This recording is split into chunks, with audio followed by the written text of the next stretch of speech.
Because today we having a conversation we should have had many years ago. Today we gonna have a goddamn conversation that we should have had many years ago. I'm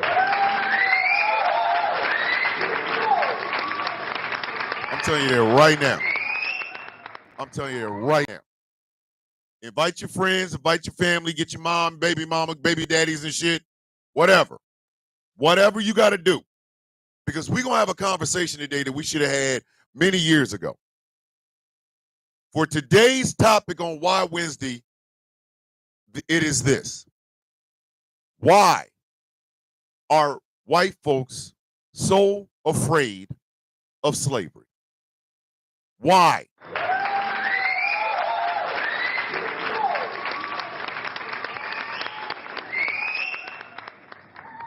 There might not be a whole lot of sound effects, very few, but we going to have this conversation today because I do not understand what in the actual French fried, funky fresh, flip-flopping, flapjacking fizzuck is wrong with white folks and the history of this goddamn country. Let me tell y'all something. But you know what?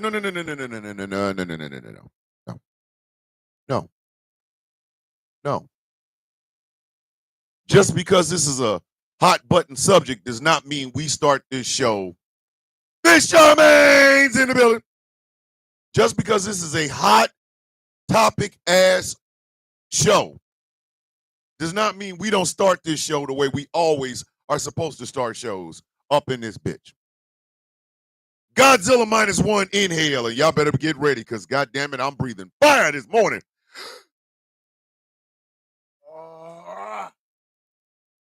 Ladies and gentlemen, boys and girls, children of all ages, good morning, Mr. and Mrs. America, and all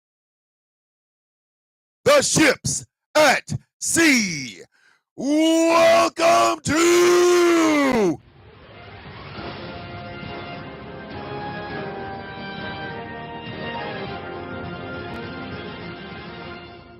the sound of coffee.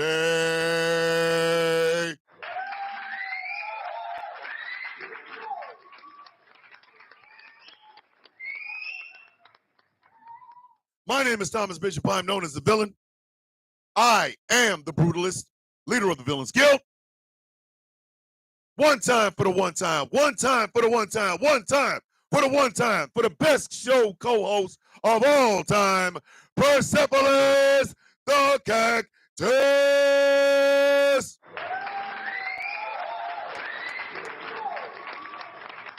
Get them ones up, get them ones up, get them ones up.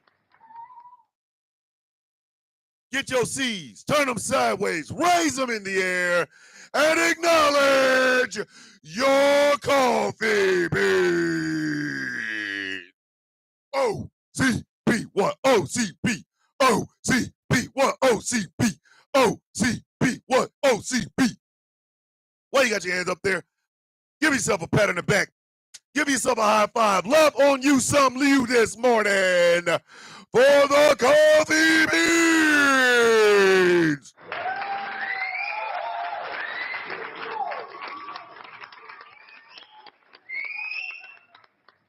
The best part of this endeavor are you, the coffee beans. Let's get right into the shits. So yesterday, Jackass McGee made an out-and-out furthering his attack on the Smithsonian. On Truth Social, Jackass McGee said this, and I'm going to read it verbatim so that you got a chance to hear on his Truth Social. Hold on. Seriously, it does not focus on it enough. Hey, Tab, don't worry about it. Welcome to the Sound of Coffee. That's how we do around here. Our keyboards get stuck in caps all the damn time. I'm just telling y'all. Because we got to talk about this. So ever since Orange Oompa Loompa Cheeto Man, the magical melting shitting disappearing man of Mar-a-Lago, brought his fat ass back up into the White House, what we have saw is this constant need to both rewrite history and to appease himself. Now, mind you, everybody already knows Donald Trump is a goddamn useful idiot. Okay? I'm going to say it again. Donald Trump is a goddamn useful idiot.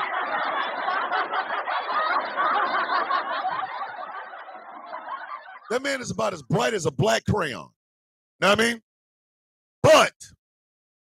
But he also is the sort of person that if you flatter him enough, if you polish his nuts enough, if you hold his balls in your hand and just do them like you would do those big ass meditation balls, he will do anything you want. So what has this jackass decided to do? Well, one of the things he has done is try to push back on the idea of America being diverse, inclusionary, I think that's a word, inclusionary, and equitable. And he's pushed back on it with some of the stupidest sons of bitches you ever seen in your goddamn life. When Pete Hegseth, a drunk, is the voice of goddamn the fighting force of the United States military, I got a goddamn problem with that, bitch.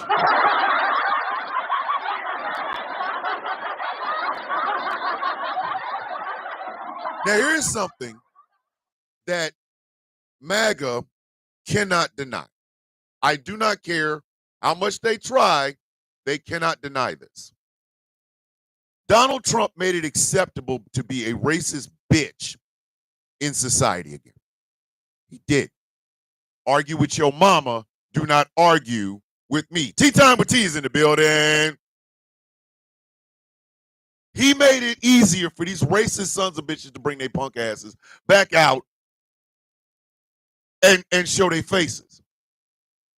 There was a time in the 60s and 70s where if you was one of those, you know, N-word spouting, tobacco chewing, cousin banging, racist damn shelf, you were walked out the door. Bitch, ain't nobody said, man, if you don't get your dumb ass out of here, because there were consequences to be this.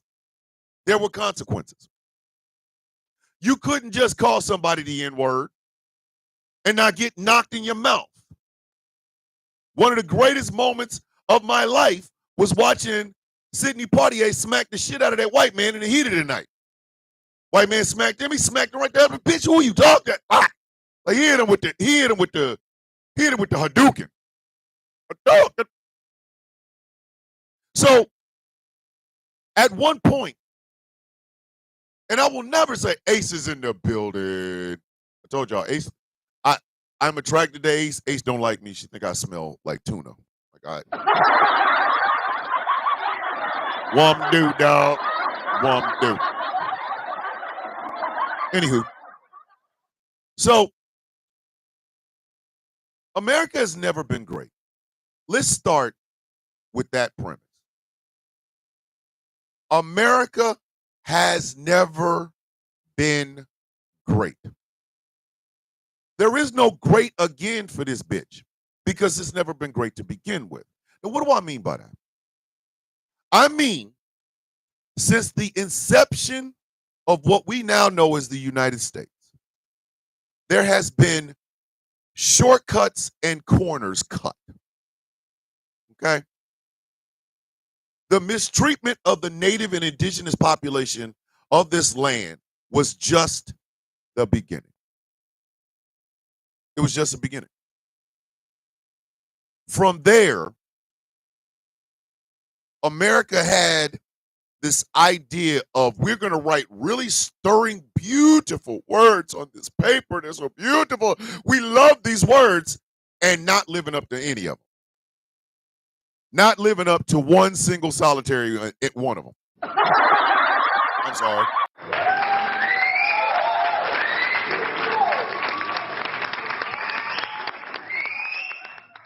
America has never tried to live up to the shit that they put on paper. In that regard, America's always been like a cheating husband. America's always been like a cheating husband. We have a wife. She's still hot. She pushed out some babies for us, right? And then we start creeping. If it's got a pulse and some cuckoo, we all up in there like swimwear. What you want me to do? Lie? I'm not going to. This is the sound of coffee. I don't lie on this damn show. Which, by the way, I do need to make a correction. My father has been gone 27 years. 27. Next year will mark 28, and it will be how long I had my father in my life before he passed away. 28. But I digress. So we keep getting caught. Our wife keeps going, yo, I saw you balls deep this time. Like, really? Really? You the mother of the girl that sold us the Girl Scout cookies, bitch, you just all up in her nuts, all up in her guts?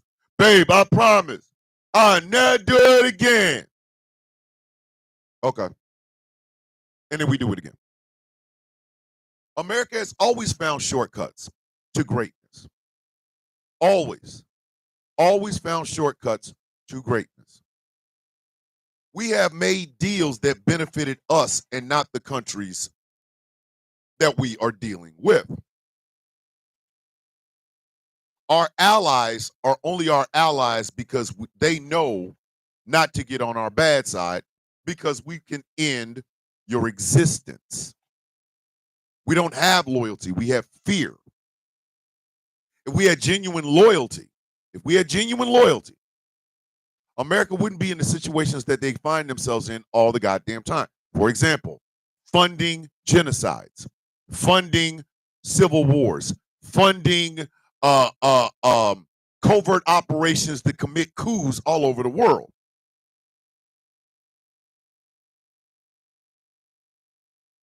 Hold on. Put my goddamn bracelet on. Do y'all know why we don't have a good relationship with Iran? It's not because they hate us for our freedom. It's because of the fact that when Mossadegh was elected in Iran, he was a socialist and he nationalized all the oil. So the CIA got his ass up out of there, got him convicted, got him killed, and they put in the Shah of Iran, who was a goddamn dictator. You want to talk shit about what's going on in El Salvador? Okay, let's talk shit about what's going on in El Salvador. How come when they elected the Sandinistas, which was a socialist political party, Ronald Reagan funded the goddamn Contras, which was a goddamn death squad, and they ruined El Salvador, which is why these... No, is that Nicaragua? No, it is Nicaragua. My bad. El Salvador got the same thing, though. It did. Chile got it. The first September 11th that everybody should have remembered is the time that the Chilean president on September 11th committed unaliving himself before his government was taken over after a CIA coup.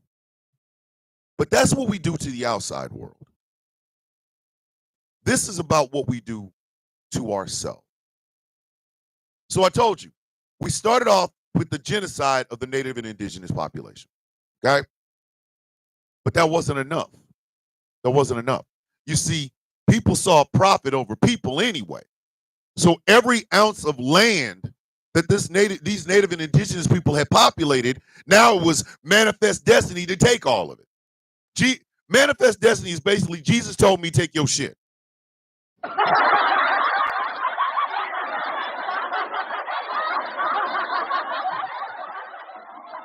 Argue with your mama, do not argue with me. Manifest destiny. Hey, Jesus told me take your shit. I don't even believe in your Jesus. I don't care. Jesus said take your shit. Why can't we live here together? Nah, because Jesus said, I'm going to take your shit. What are we getting out of it? Nothing. Bitch, you don't even believe in my Jesus. My Jesus said I can take your shit. And seen. But again, that's not enough. It's not enough. Because these rich landowning Europeans did not want to get their ass out in that goddamn heat because, quite frankly, and let's just be dead ass honest, my Caucasian brothers and sisters from the facts of Caucasus, y'all know goddamn well y'all biggest enemy is the sun.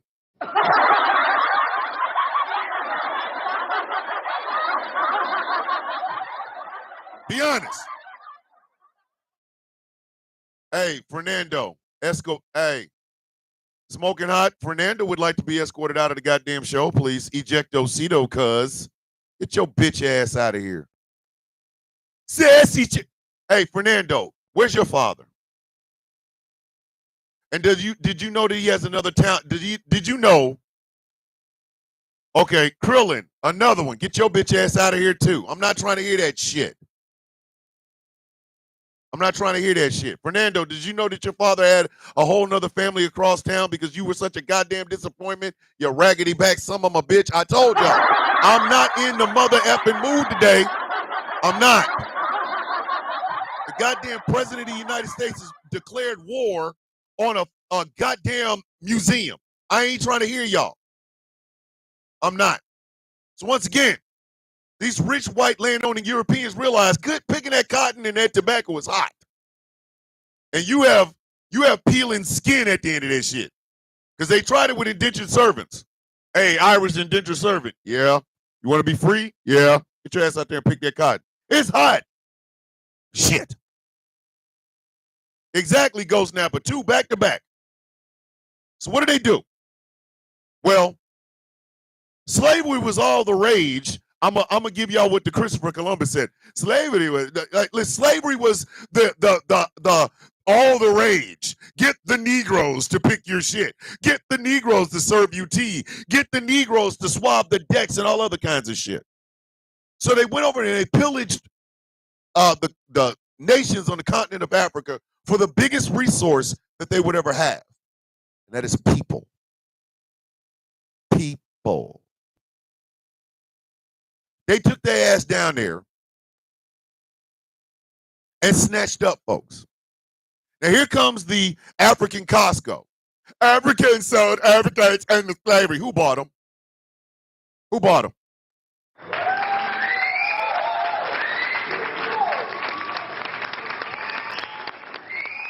Who bought them? Why was there a demand for Negroes? Why? Why? Because European people were lazy as shit. These are the same people that took their ass on boats, went all the way over to the New World, which was the United States of America, and had to learn how to wash their ass from Native and Indigenous people. But sure, this was the superior race. You mean the people that brought us goddamn venereal diseases because they just couldn't keep their pecker out of a pig? Bitch, if you don't sit your goofy ass down. And again, functioning, non-practicing whites know everything I'm saying is absolutely true. Non-functioning, practicing whites don't.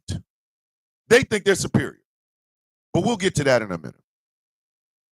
So they went and they pillaged the continent of Africa for the biggest natural resource, the people.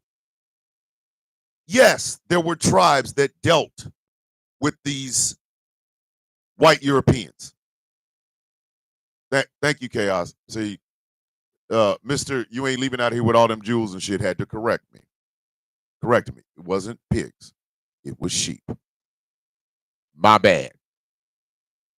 But these tribes were literally dealing with them, giving them prisoners of war. And that didn't stop these mugs from collecting them. Excuse me, Mike. What you doing that car over there in the tent, in the net? He's a prisoner of war. We had our war. His tribe lost. How much you give him for it? Excuse me. How much will you give me for him? Shotguns. Bet. That's how it happened, kids.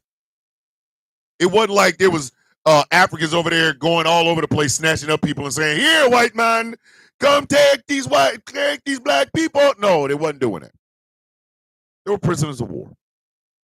And then they were taken all over the world, including here, where they were made to do back-breaking, soul-crushing work in heat. Hey, Casey, make one more goddamn dumbass comment, and you're going to be walking your silly ass up out of here. How many times I got to tell y'all I'm not in the mood for y'all bullshit? I'm not. I am not. Your president is having a war with the mother effing Smithsonian Museum and Institute. You better walk carefully. I'm on my bullshit this morning. I am on my bullshit. I'm on my bullshit and I'm in a bad goddamn mood. I'm not trying to hear this shit. I will do no more. Listen, Julia Michaels gave y'all all races were enslaved. Do your research. I am shaking. Bye. Ejectocito, cuz. Get your bitch ass out of here. Get your bitch ass out of here. Oh my God. Yeah, everybody was enslaved. Nope. That's that revisionist bullshit y'all like doing. And today, ladies and gentlemen, not today. Morning Dave, the Lowlander Villains Guild in the building. So these people were made for generations to do this back-breaking, horrible-ass work that built Sigrid, and that's why I love you, Sigrid. Please remember that.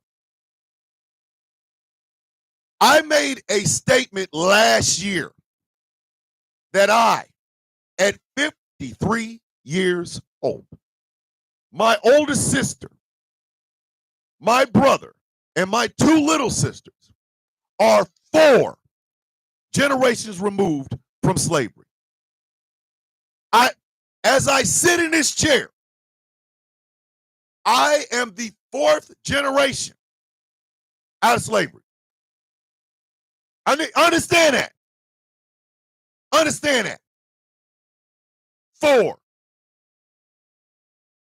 So I'm not about to sit here and play nice with this conversation because the future of this country depends on it. So this is what the President of the United States, the sitting President of the goddamn United States, said on his ignorant ass Truth Social, in all caps, because apparently his cap lock is broken too. Quote, "The Smithsonian is out of control, where everything discusses how horrible our country is, how bad slavery was, and how unaccomplished the downtrodden have been. Nothing about success, nothing about brightness, nothing about the future. Let me remind you raggedy sons of bitches of this. In 2015, a man rolled down an escalator, accompanied by his trophy wife, where he announced his candidacy for President of the United States. He did this only because the black man was in the White House and made fun of him. Nobody wants to say that, but it's true. But in the midst of this,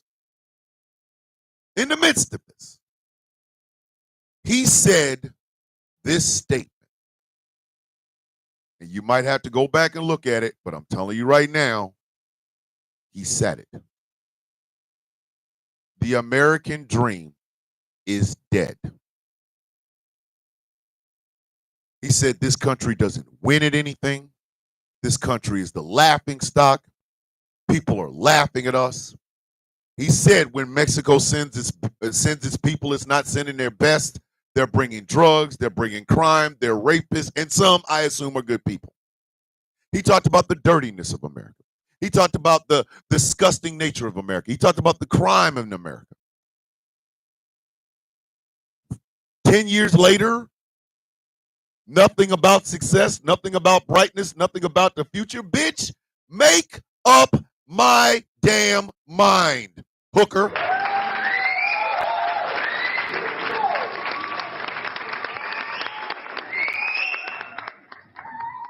This is a man who denigrated Muslims for the old trope of 9/11, not reminding people that literally on September 11, 2001, after Building 7 fell to the ground, he said this. The Twin Towers were the tallest buildings in New York City. Now that they are gone, my building, Trump Tower, is the tallest building in New York. There were still dead folks under that rubble, and he said that. Again, go look it up. So for him to say the Smithsonian's out of control, where everything discusses how horrible our country is, how bad slavery was, and how unaccomplished the downtrodden have been, nothing about success, nothing about brightness, nothing about the future. For him to say that, bitch, ain't you one of the ones that was talking about there's no brightness in this bitch?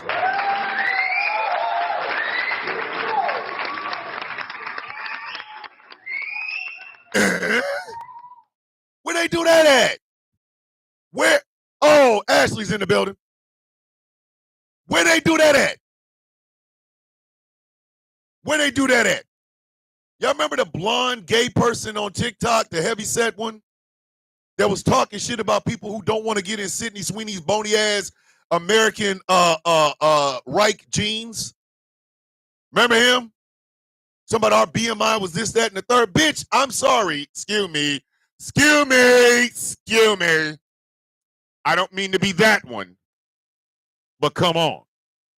Bruh, man. Bruh. You are saying this with jowls. I don't know what else to tell you about.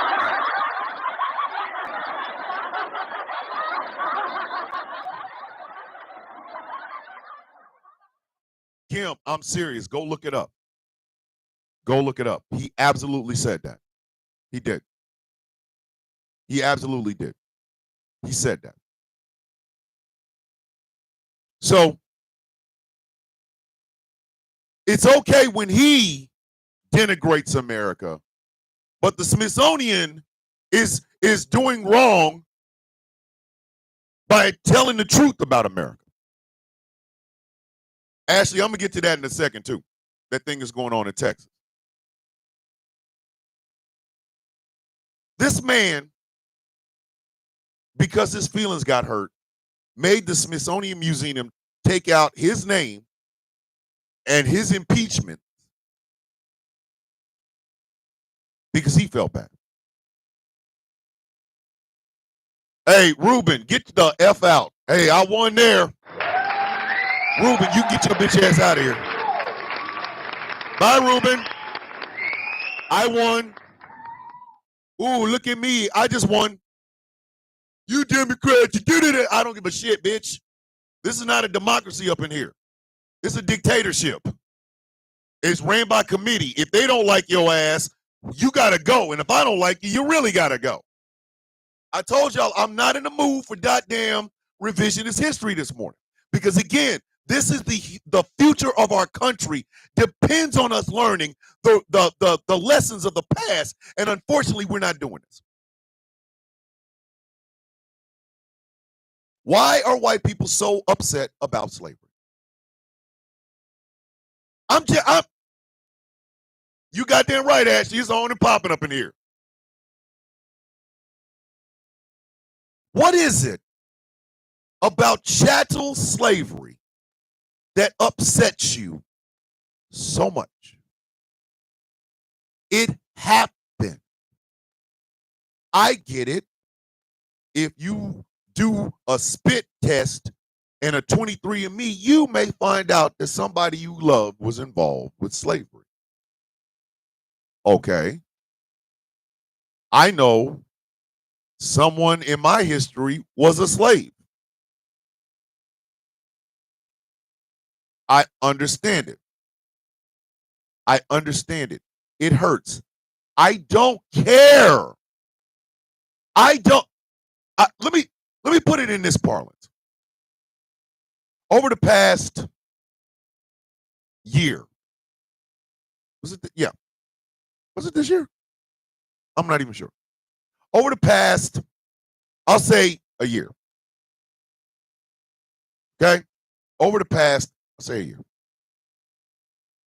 there have been falling outs amongst members and former members of the Villains Guild. Right? Like I told y'all this week, I'm a wordsmith. Words mean a lot to me. Words mean a whole lot to me. So if you say something, I'm going to take it for what you said. But if your actions do not match those words, I'm going to have a problem. Right? So when I hear, oh, we're friends. Oh, I love you. Oh, you're my brother. And then I turn around and find out that that's not true, there is no reconciliation for that. There isn't. There's not an ounce of reconciliation for that. None. There are people who I used to consider my friends. There are people who I used to consider my family, who I will never speak to again. Never. Because the words that they said to me did not match the actions that they did. Now, multiply that by American history. We all know it's the law of diminishing. We all know everything is not going to be great all the goddamn time. That's number one. So take that away. Everything's great. No, it's not. We know that American history is not about the cool parts that they want to teach you in school, like George Washington and the cherry tree and teeth and Abraham Lincoln never telling a lie and all that other bullshit, right? We know that all not to be true. So take that away. We know that there was a history in this country. It didn't get started the moment your mom and dad, the moment your dad shot up the club and your mom pushed your big head ass out of there. Morning, Wolfie's in the building. We know that. So take it out. What are you left with? You are left with nothing but factual information. Okay? This is why I go so hard against Coonesians. This is why I go so goddamn hard against Coonesians, because you are not about to tell me, you having the roots in a minority community in this country, and your ass is over here celebrating with the people who put you there. White people, and I'm sorry, I'm going to say it, white people, Europeans, have a problem with their actions not meeting their words. The Constitution is a fantastic document, but it don't mean shit if you're not trying to live up to it. It don't mean a goddamn thing if you're not trying to live up to it.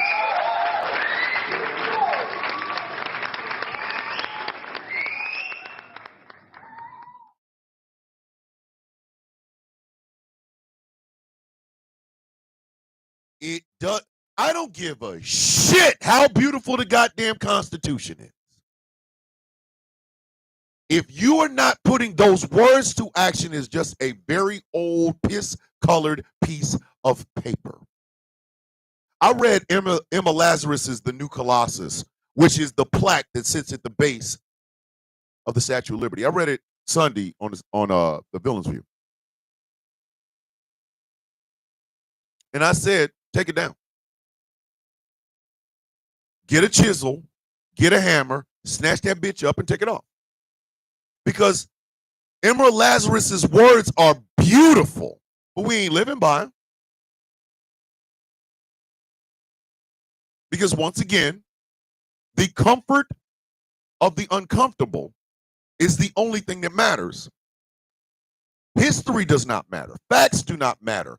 Data doesn't matter unless it helps the uncomfortable feel comfortable. Donald Trump literally is trying to make the uncomfortable feel comfortable with this bullshit. Why are you attacking the museum? You'll attack a museum, but if we tell y'all to take down that goddamn Robert E. Lee statue, your coochie lips will all start puckering up and getting swole.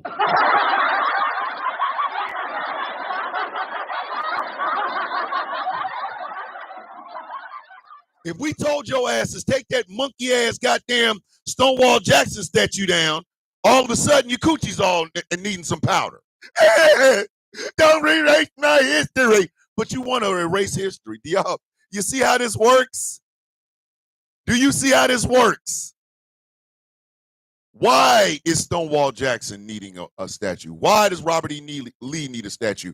Why does Cornpone Beauregard IX need a goddamn statue? Well, they fought against the North. Why they fight them? It was a war of Northern aggression. Why were they aggressing? States' rights to do what?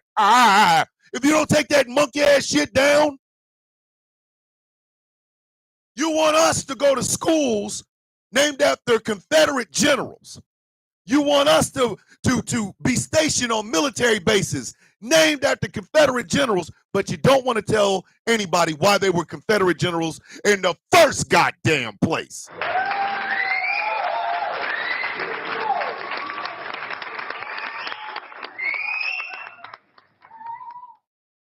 It's like, why does George Floyd need a statue? Why do you need to be in this bitch? Get the F out. Ejectocito, cuz. That's number 5. That's number 5. I'm not saying, again, I'm not here for the fragility of your goddamn feelings. I don't care. Oh, that's 6. My bad. That's 6. I'm not here for this. You see, I had to live with those myths. I had to live with those myths. Every black child I know, every black child I grew up to adulthood with, we had to live with those myths. DJ, my big sister, love her to death. She had to live with those myths. My sister Linda, who was 9.5 years older than me, she had to live with those myths. What were the myths? That America was great. America's always been great. America started off great, and it just got greater. Nothing bad happened because we had towhead white boys and towhead white girls dancing in wheat fields. We get jangly guitars, and people get verklempt when a bald eagle gets some ass. But nothing about what made this place great in the first place. And now I'm going to give a shout out and a lesson to all of you functioning, non-practicing whites. Y'all need to fight this harder than any minority group, and I will tell you why. Because those myths have hurt you in a way you will never understand. But let me give it to you like this. Think of your father. Think of your father and your mother. Think about how much you love them. Think about how much they cared for you. Think about how hard they worked. I want you to think about it. Your mom and your dad doing this back-breaking ass work. They come home and they can barely make ends meet. You know what I mean? You know what I mean? Imagine their parents and their parents and their parents. As far back as possible. These people are breaking their backs, breaking their necks, breaking their bodies, breaking their souls for pennies and biscuits. What are they being given? That they're superior to the black. They're superior to the brown. They're superior to the native.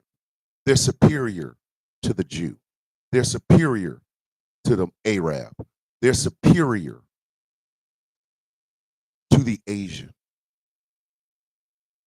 Now, again, words and actions, kids. Words and actions, words and actions. Those words sound really cool. You're superior. You work harder. You deserve it more than these folks. But the actions don't seem to match, do they? Do that. How much of that holding on to that bullshit got your family out of poverty?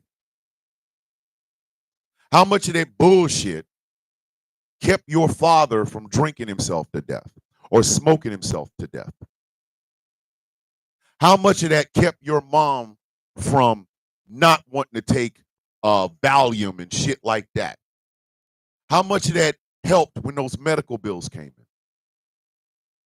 And your mom had this type of diabetes and your dad had this type of cancer, knowing goddamn well they couldn't afford to take care of themselves because they couldn't afford to take a day off from work because they couldn't afford not for you to eat. And they died with that, didn't they? They died with it. Some of y'all have parents that you will never, like, you loved them. They gave you values. They taught you hard work, but what they didn't teach you was the system is screwing you over. The system is doing damage to you in ways you will never understand. But they gave you this one little itty bitty life raft, this one piece that made you feel like you were doing something nobody else was doing. And it was white. They gave you white. The color of Xerox paper. The color of paint. They gave you that. And it was the most worthless thing you and your family have ever been given.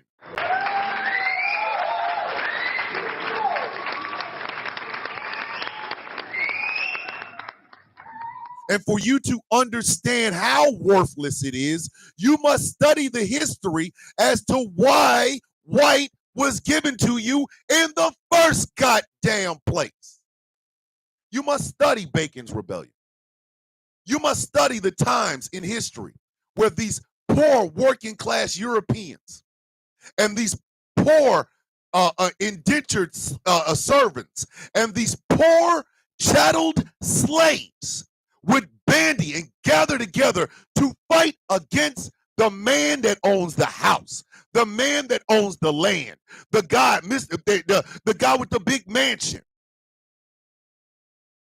And then they gave y'all a worthless ass trinket called white. You need to know why slavery happened. You need to understand the insidious nature of chattel slavery. Just like you need to understand the insidious nature of trying to genocide the entirety of Native and indigenous communities throughout America. You must understand the Christian schools, which, and I mean this, ask any Native person, what I'm about to say is absolutely true. They said, kill the savage, heal the man, or save the man. Kill the savage, raise the man. That's why it was okay. Who's in the YouTube chat talking shit? Hey, TJ, get your bitch ass out of my goddamn chat. Angry, smoking hot, somebody, get him the F up out of here. Ejectocito cuz number 7. Get him the F out of my shit. I told y'all I'm on my shit today and I am not. I'm done. I'm done. Get his ass up out of here. These schools, and it looked like we got another one in here too, over in the TikTok chat.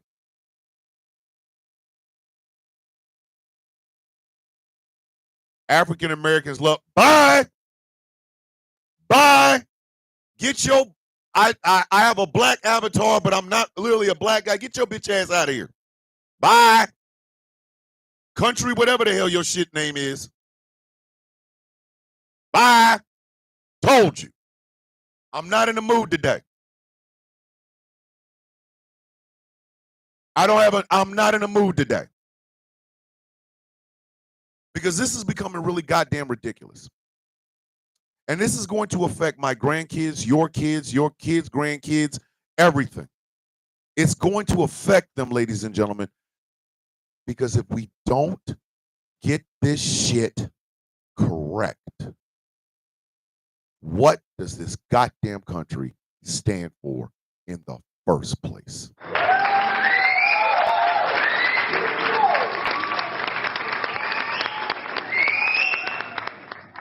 Watch this. That angry you the man when I grow up, I'm gonna be just like you. Watch this. This is for every man. Watch this. Watch me. Watch this. I am a misogynist. I am. I am a misogynist. There. Throughout my life, throughout the time I have been from a young adult to the man that I am today, I have made misogynistic thought. I've had misogynistic thoughts. I have chased coochie. I have lied to get laid. I am one of the all men until it's no men. Harassment and bullying. See what I'm saying? I'm harassing and bullying somebody, TikTok. Social media is one of the reasons these dumbasses feel emboldened. TikTok as a corporation, ByteDance as a corporation, Oracle or whoever else owns this place, they are appealing and appeasing the please don't tell me the history, just tell me the good parts people. Anybody that fights against them that happens to be black or brown or native or gay or a woman, TikTok has a problem with them. They will restrict you. They will ban you. They will say anything else about you. They will ban your goddamn account for standing here and telling these people face to face, I don't give a shit if you don't like history, bitch. You need to learn. I hope Neptune starts soon so I can get the F off of goddamn TikTok. Because until such time as we stop capitulating to this shit, organizations and social media applications like TikTok, Instagram, Facebook, whatever, they are capitulators. They are not the sort of people that want dialogue. They want you to buy shit you can buy off of Temu. And they want to appeal to the same ignorant sons of bitches every day we all have to fight at the exact same goddamn time.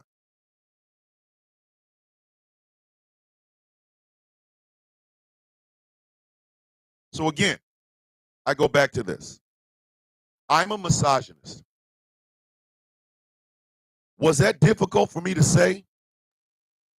Yes. Am I ashamed of it? Yes. Do I like the implication that I am part of the problem? No. Is it something I have to live with? Yes. Can I improve? Yes.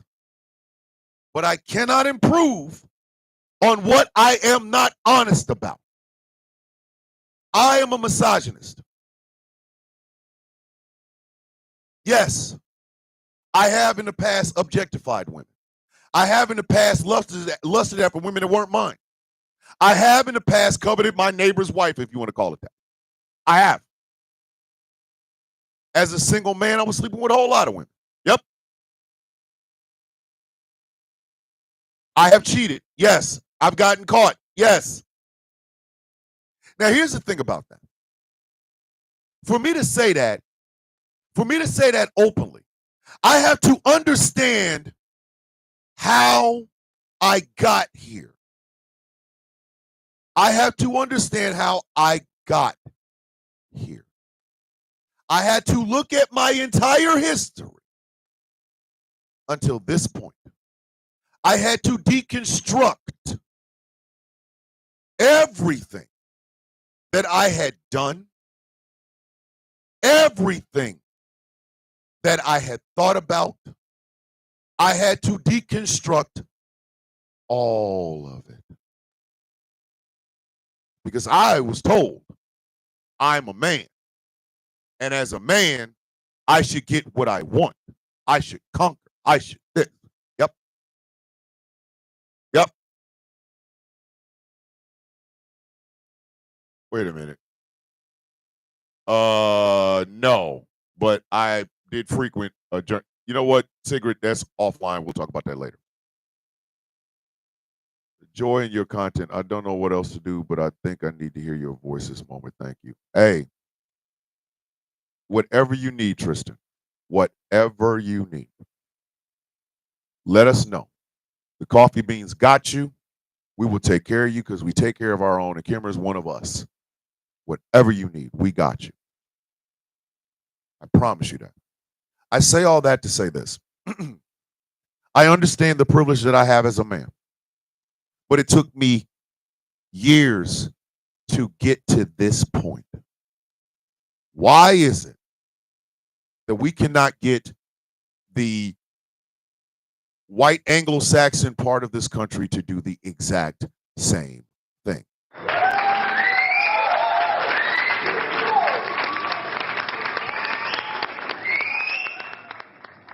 There is no greatness in this country if you cannot be honest about yourself. If you lie to yourself, that's not greatness. That's not greatness. That's you perpetuating a goddamn lie.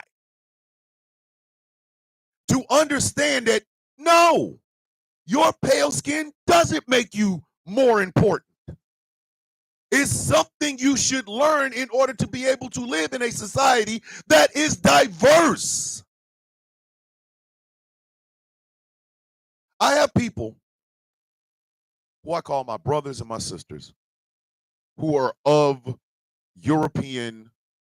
white European descent. My wife is of Scottish descent. Okay? And this is not about hatred of white people. It is about hatred of ignorance and hatred of change. It is literally about hatred of ignorance and hatred of change. And my biggest problem with America is we want every other country on the face of the earth to do that, but we want to take every damn shortcut for us not to.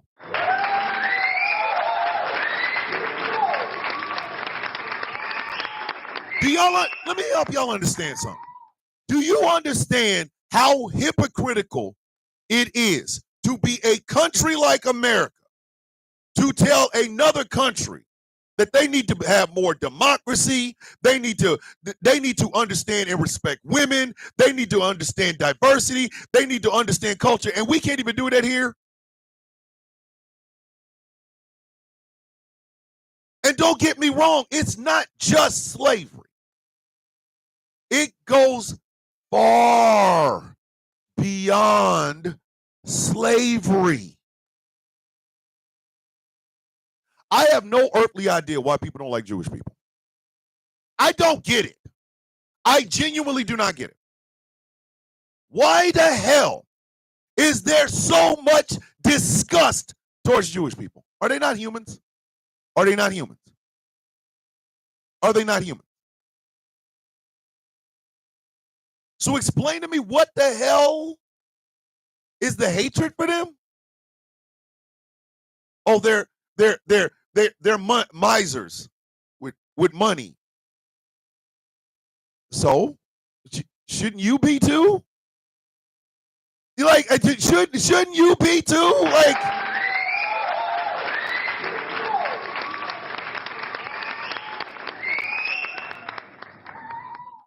why is there so much disgust towards black people? I don't know.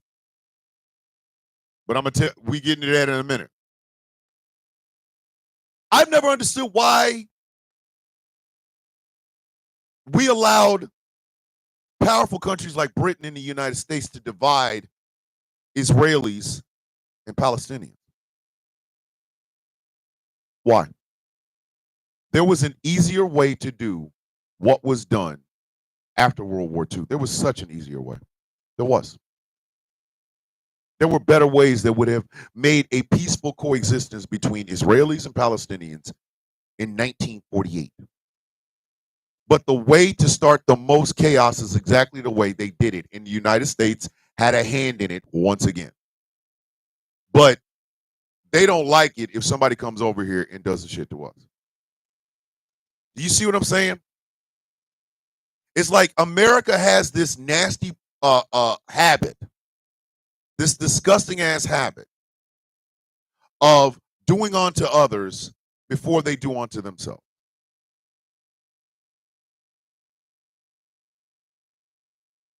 Do you understand that every group that European colonizers attacked and colonized their country, every one of them were called savages according to the Bible? Every one. They were savages, and therefore by God we had to take their land. That's how the native and indigenous people were genocide. Do you understand? They killed the buffalo, the main source of food for native tribes, the buffalo. They killed so many buffalo that just their skulls made a mountain of buffalo skulls. They used to call it the White Mountain. They did that to starve these people out. We have destabilized countries all over the world. And then we come to America and nobody wants to talk about how we ended up with the ability to destabilize other countries around the world. Nobody want to talk about it. Oh my God, that's so long ago. Let's start with that's so long ago speech. I don't care how long ago it was, it happened.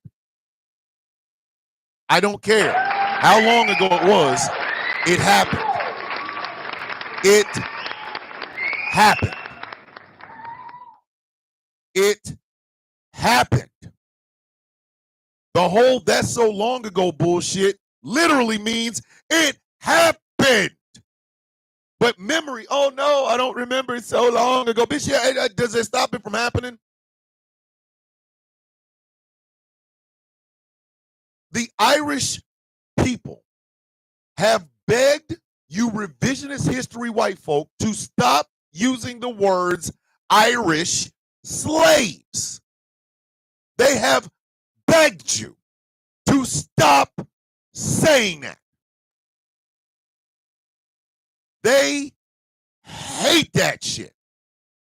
But y'all will take up arms for Irish people that are literally going, please don't say what you're about to say, and then bring up white slaves, Irish white slaves, as if that somehow makes slavery better. What the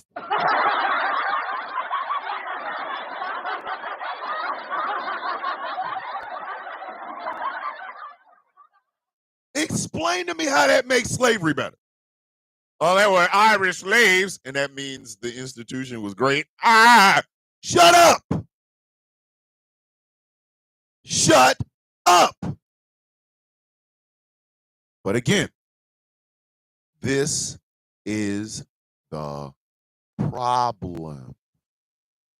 What Donald Trump is doing to the Smithsonian Institute isn't just a crime against history. It isn't just an appeasement of white fragility, but it is a sign. Kim with the $20 super chat. I'm sorry, because my school, my mother, my ex sheltered me from the bad stuff of history. I didn't know there was anything bad to look up. I was very naive. I was sucker punched, and I am so sad this country is this way. Kim, don't be sad. Do not be sad, Kim. Don't be sad. And I'm going to tell you why, Kim. Tell you why. Okay? Nothing in life gets better by not talking about it. What Donald Trump is doing is trying to normalize this. Thank you, Bonnie. That's the word I was looking for. He is trying to normalize this. Oh, you don't like that part of history? Just erase it. Oh, you don't like that part of history? Just change it. You can't do that. You can't. All of my life, especially when I was younger, Hey, Kim, Dad says she has a class on Saturday to teach you everything you need to know. Look her up on TikTok. She got you. When I was younger, I was told that Malcolm X was a bad guy. He was too radical. He was this radical Muslim. And then I read the autobiography of Malcolm X. One of, if not the greatest book I have ever read in my life. If it's not the greatest, it's one of. Because I was able to finally understand a little bit more than I did before. I was able to understand a little bit more. My eyes were opened a lot more. See, I've always said that from kindergarten to 12th grade, I learned more after high school about the world, about history, and things of that nature than I ever did when I was in. But then again, I also lived in an inner city, and I went to an inner city high school. Now, I'm not mad in any way, shape, form, or fashion because there were kids from all stripes going to Westport High School. My graduating class was like, I don't know, 80, 85 people, something like that. But I learned more outside of school than I did ever in. Because I had a thirst for knowledge. I wanted to learn. I needed to know that. I needed to know these things. If I was ever going to accomplish anything in this world, I needed to know the world that I was living in the first place. So I was taught Malcolm X was a bad guy until I read the autobiography of Malcolm X and I realized I was wrong. I was taught wrong. Now, there is absolutely nothing wrong with being ignorant of history if you want to learn. There is nothing wrong with being ignorant to history if you want to learn. It's going to challenge all of the notions you were ever taught. It's going to challenge all the notions you ever learned in school. But you become a better person, and that better person teaches the next generation to be better people. Do you see how that works? It's a symbiotic relationship. History is uncomfortable, but you sit in that uncomfortability. Because you sat in that uncomfortability, you are smarter about history. Do you see how that works? But not here in America, not under 2025, and damn sure not under Donald Trump. Under Donald Trump, you can just erase history. Like the fact that he literally erased his 2 impeachments. They're just gone. Like he was able to erase the Tuskegee Airmen, Jackie Robinson, the highest ranked black officer to receive the Medal of Honor. Women that have received the Medal of Honor. Yes, ladies and gentlemen, there have been women that received the Medal of Honor. Look it up. All these things are DEI now. DEI. You have lived in DEI your entire goddamn life. The only people that are upset about DEI right now are the ones who could not compete in the first goddamn place.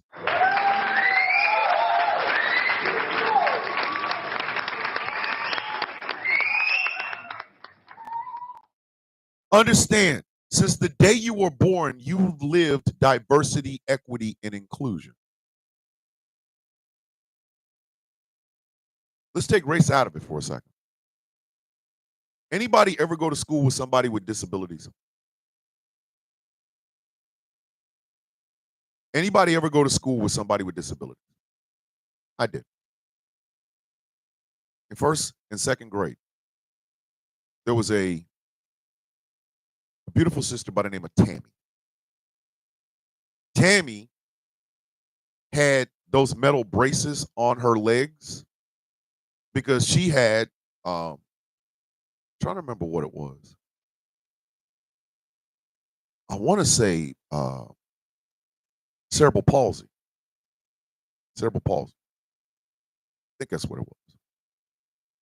Tammy was my friend. Tammy was my friend. I had hyperactivity. So here's my hyper ass, and here's Tammy with the metal braces and the shoes on, coming to school every day. Tammy was my friend. So I would help Tammy get to her desk, and I would help Tammy write stuff.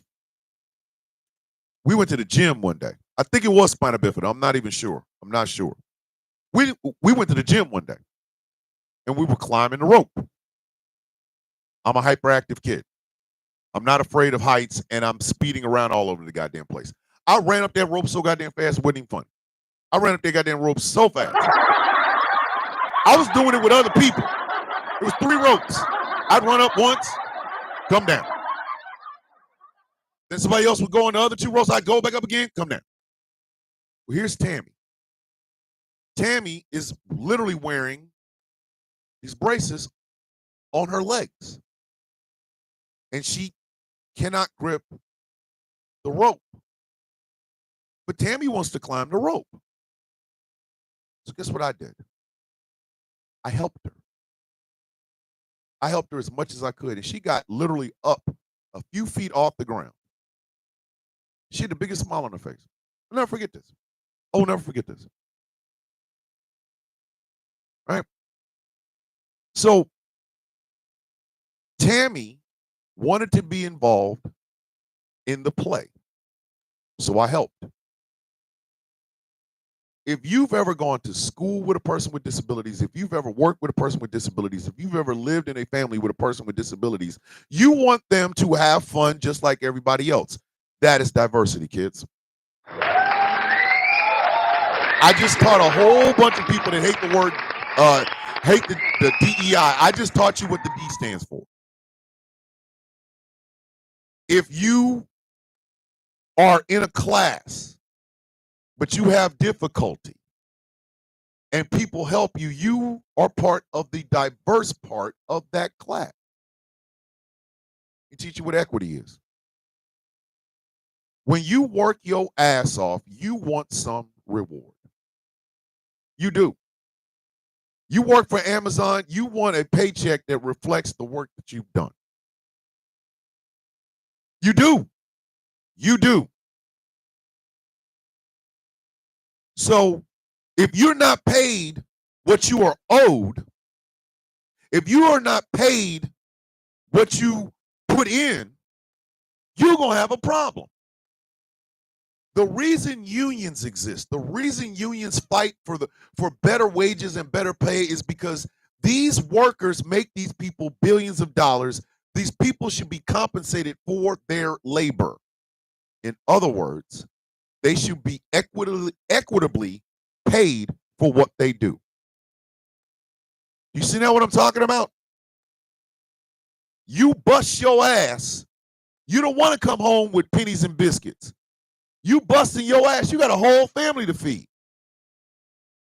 When you apply for a job and they tell you, okay, the job pays $20.25 an hour, you in your head are looking and going, all right, $20.25 might not be enough. Or you're saying, wow, $20.25 is more than I've ever got. That is equity. That means that if the company's doing well and you're making $20.25 an hour, you have a stake in the success. Every worker at a McDonald's contributes to the success of the franchise, that franchisee's McDonald's. Every mail carrier, every single mail carrier helps in the success of the U.S. Post Office. That's equity, kids. There goes the E.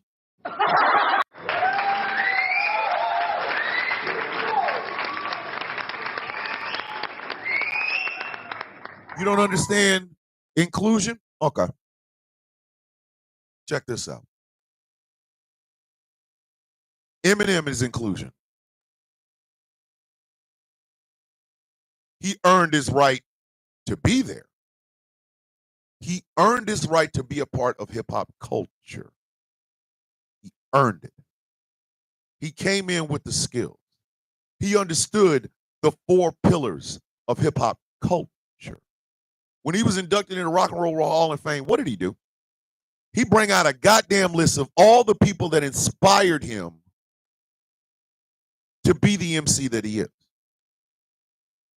You can dislike him because he's white. I mean, whatever. But you cannot deny his skills. But he knew he had to have those skills in order to be able to get the respect in hip hop culture. And he's got it. He's got it. He's named as one of the greats. But he's white. He's Caucasian. He's of European descent. And it meant nothing. Because as long as you respect the culture will respect you. That's how Third Base is still a part of hip hop. That's how Everlast is still a part of hip hop. House of Pain is still a part of hip hop. That's how the Beastie Boys are still a part of hip hop and they get the respect that they deserve. That's why they are included, because you respect the craft, the culture. You are accepted in hip hop. That is inclusion. Bam.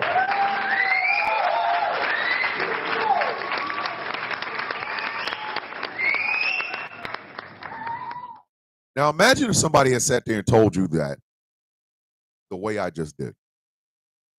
How many of these ignorant ass people that ain't got a pot to piss in or a window to throw it out of would start saying that they are all for DEI? You're spoon-fed a version of America that does not exist. It doesn't. Okay? Let's try this one on for size. I am the product of a single mother, but it didn't mean my father walked away and never came back. No, he came back. But the primary person that raised me was my mother. Now answer me this. Why is that a bad thing? Tupac even made a damn song about it called Dear Mama. My mother wasn't on welfare, but she damn sure was on food stamps and on Section 8. And she worked 2 and sometimes 3 jobs to take care of us. The product of that single motherhood sits in this chair in front of you. And my story isn't even unique. My story isn't even unique. White men walk away from their children all the goddamn time.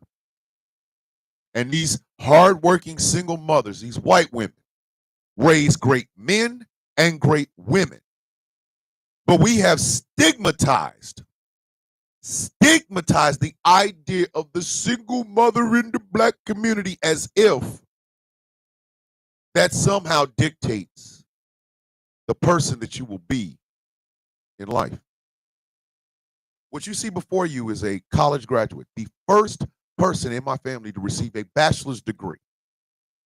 Only the second person in my family to receive a degree of any kind, and the first one would be my brother. What you see before you is a person who worked his ass off until his body and mind could no longer do it. Never looked for a handout. I looked for a hand up. And through the grace of Rao, I had so many people throughout my military career that looked out for me and pulled me up. What you see before you is an educated man, not a hood, all that other shit. No. I know those people. Do not get me wrong. I know gangsters. I'm just not one of them.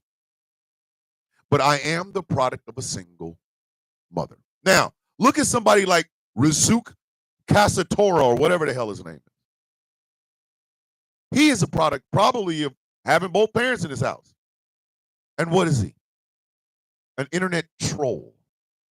A person who lives in the basement of his brother's house trolling people. He had both of his parents. Why is he a piece of shit? Why did I only have one in my life and I'm not? Make that make sense.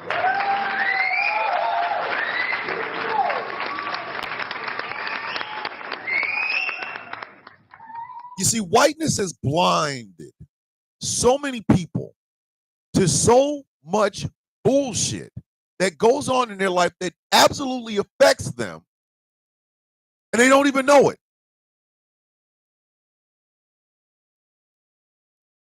I need you to understand something. I need you to understand something. Do you understand the history of slavery? The history of chattel slavery in this country is a part of every single Caucasian white person's life today. Today. That nest egg of free labor for centuries built the foundations of the country your mom and your dad have been told is the greatest country. Their mom and their dad was told is the greatest country. And then they told that shit to you. What made it great? Oh, we're all powerful and freedom and liberty. Where did that come from? Bloodshed. What bloodshed? We went to war with ourselves over the idea of owning another person. You need to know that. You need to know that. You need to know why it happened, who was involved, and what was the result. You see, ladies and gentlemen, one of the reasons I don't even get into those reparation conversations, the reason I don't do it is because it's pointless. It is pointless for three reasons. Number one, there is not a dollar amount. There is not, I'm going to say this again for all them people to scream about reparations, and that includes you goddamn doofy ass Coonesians. There is not a number big enough that will not bankrupt this entire country that you could pay for the sins of slavery. There isn't a big enough number.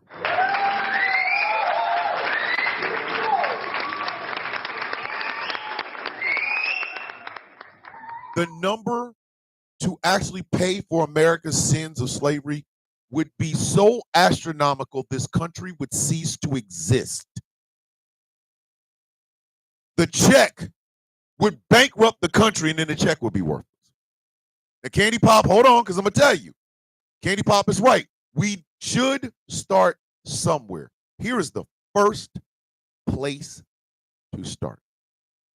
Stop effing with history.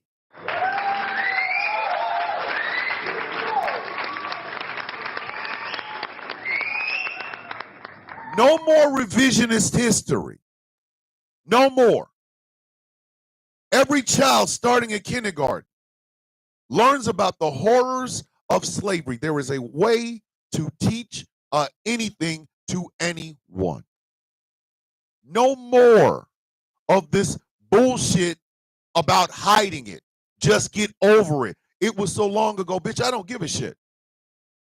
I give you the example of the Germans.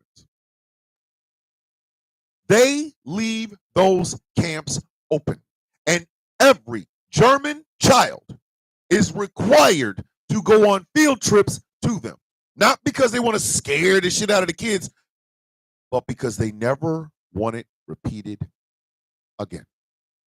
Meanwhile, we turn plantations into goddamn Airbnbs and bullshit. Bitch, what the hell?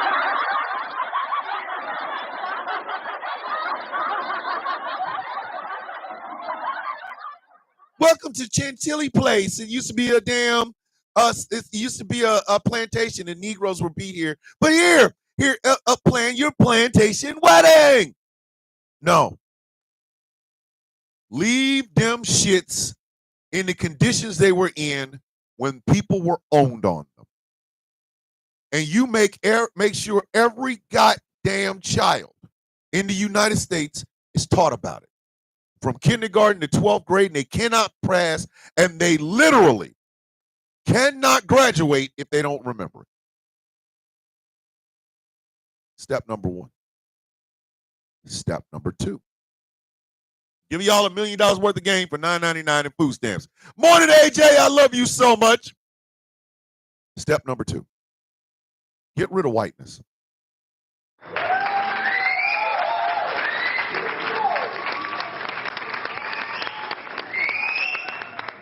Get rid of whiteness. It's time for whiteness to go. It is time for whiteness to go. I don't mean the people. I mean the concept. If you have pale skin, you did not start here. It is imperative for you to find your ethnicity. Not your skin color, your ethnicity. Ethnicity. You were not white. You were Slavic, Norwegian, German, British, Ethiopian, Italian, Scandinavian, Spanish. Ethnicity. Ban on every form in America the box that says white. Put all the ethnicities on it. Let them pick from that. Let them pick from that. Stop the idea of white pride. How in the hell are you going to be proud of the same color of whiteout, bitch? What is that?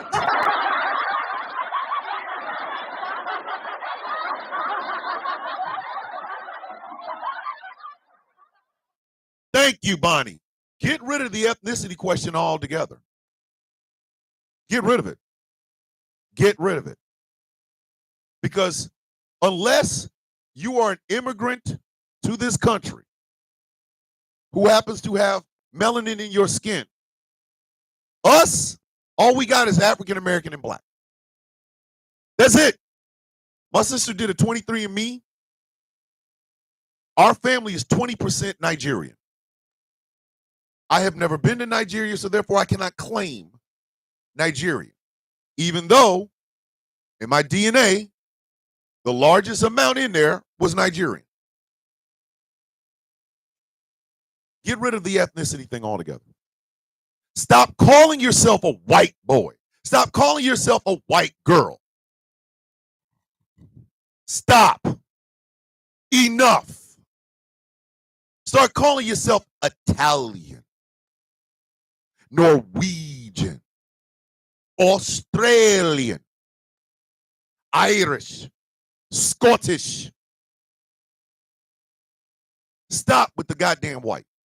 White is the paid, like seriously, white is literally the color of paper. Hold on, Bonnie, because I'm going to get ready to get to that one too. I'm ready to get ready to get to that one too. It's number 2. Number 3. While you're teaching the history truthfully, while you're getting rid of the color white and black and whatever, and going back to ethnicities, the third thing you need to do. AJ, I love you so much, you beautiful human being. The third thing you need to do is that if we're going to be Americans, we need to be honest Americans about all of it. All of it. I understand that paying for slavery turns some people off. But you can take care of redlining. You can do that. You can take care of redlining today. Today. Our curriculums within inner city schools should be changed to talk about true history, but also give them tools, economics, or they call it econ, whatever, but not about calculus and algebra and things like that. Redlining, Bonnie, is the practice of pushing ethnic groups into a certain area and then making damn sure that they can never improve that area. When you hear people talk about, oh, well, how come the black community doesn't clean up itself? It's because the black community has been literally put in that situation in the first place. We weren't allowed to live near white folk. We weren't. We were not allowed. They had covenants. Homeowners associations had covenants to keep Negroes out of their neighborhoods. It was written in the bylaws and in that shit. And then banks would make damn sure loans weren't approved to black folks to live there in the first place. There's no problem, Bonnie. I'm here to teach today. I'm here to teach today. Give us true history. Give us economics. I remember something. There's something in Kansas City called Exchange City. I cannot tell you how much fun I had when we went to Exchange City. Exchange City was a little itty bitty ass town where for one day you get to be the owner of a shop. You made things, you kept a budget, people came to your shop, they bought things, you learned how to count money, you learned what tax was, and they would give rewards for the best business at the end of the day, the most profits. The person who got all of their budget right. We would start out with a budget of this amount, and if you had that amount or more, and you were able to turn a profit, they taught us this. It's called Exchange City. It's called Exchange City. It is literally one of the best places I ever went to as a child in school.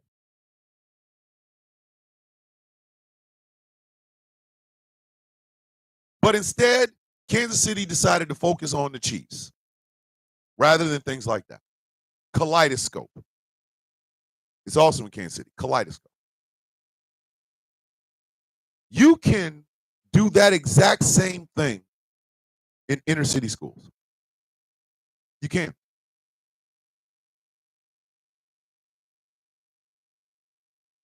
Hey, if you only knew, we're here for you. You're a coffee bean.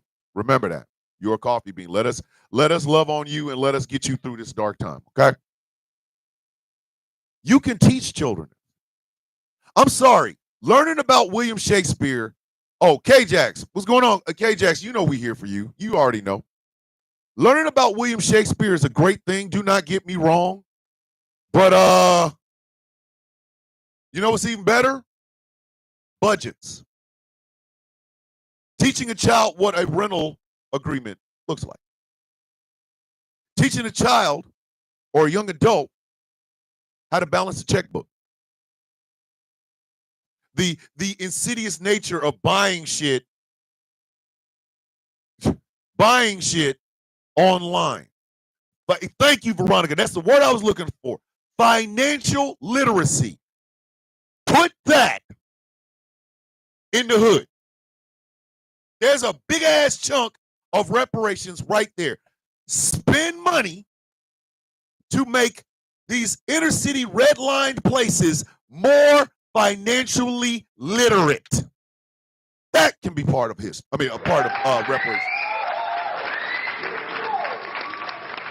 Nobody, we get it. William Shakespeare, great guy, made sonnets, made plays. Yeah. No black kid in the hood needs that. But he damn sure needs to know about contracts. Let's say he's a big time football player. He needs financial literacy.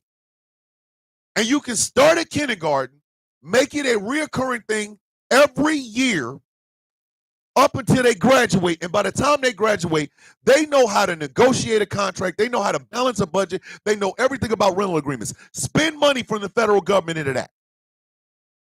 Put it in these red-lined places. Stop being afraid of the diverse nature of this country. We got to stop exporting racism. I said what I said.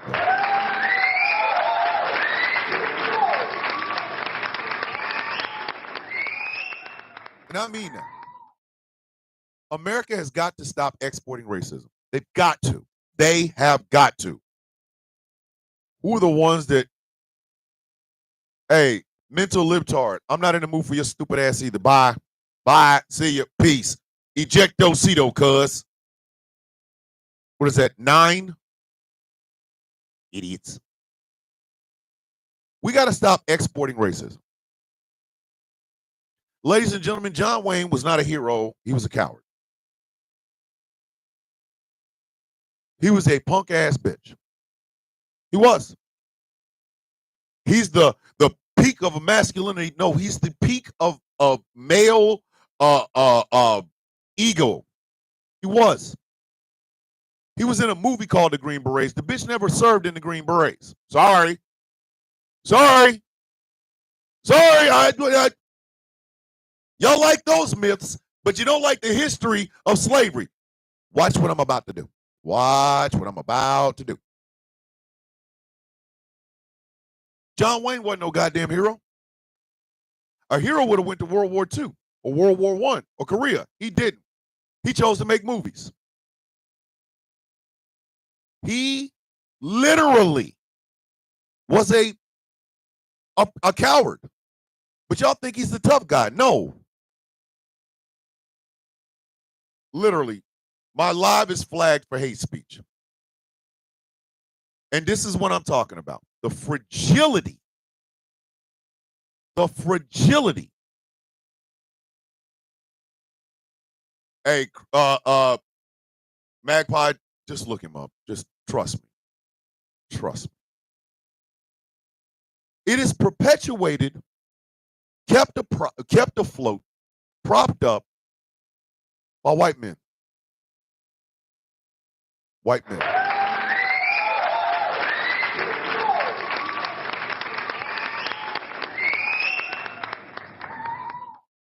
Who has benefited the most for these lies? Who has benefited the most from history being hidden? Who has benefited the most from people trying to all lives matter every aspect of the nastiness of this country? Who has benefited the most? White men, but not the white men you think. No, you get myths. You get John Wayne. You get John Wayne, the toughest, strongest man that ever lived. Got him a 6-shooter. He's a tough. You got an actor who has benefited and propped it up the most. White men. But not those white men, the rich kind.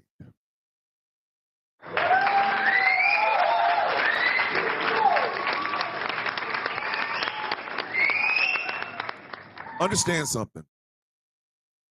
You poor mouth breathing white men. I stitched a video with a guy that said that Barack Obama needed to be strange fruited in a tree. If you look at him, he is a disappointment in life. 150% disappointment in life. Go look at the video. If you go on TikTok, go look at the video. It's right there.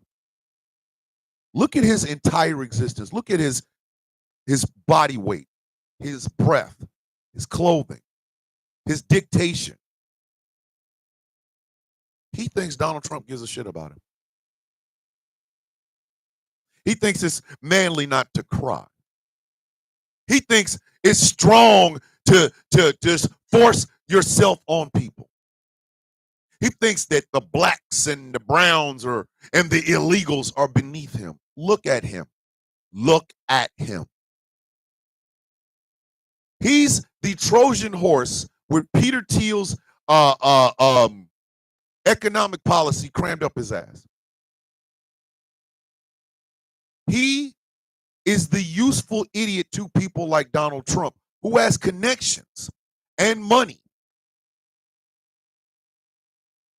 Yet here he is, propping up this white man mentality. The Lyndon B, like somebody said in the TikTok chat, the Lyndon B. Johnson quote in real life. If you can convince the poorest white man that he's better than the best black man, he will not notice you picking his pockets. Hell, give him someone to look down upon. Pay close attention to that one, and he will empty your pockets for you. Do y'all know why they want to get rid of the teaching of history of slavery in this country? Because it makes them feel bad to remember how insignificant they are. They have to all lives matter slavery. They absolutely have to. They have to. Because if they don't, It ain't us. We're not telling. I told y'all, white guilt don't do shit for me.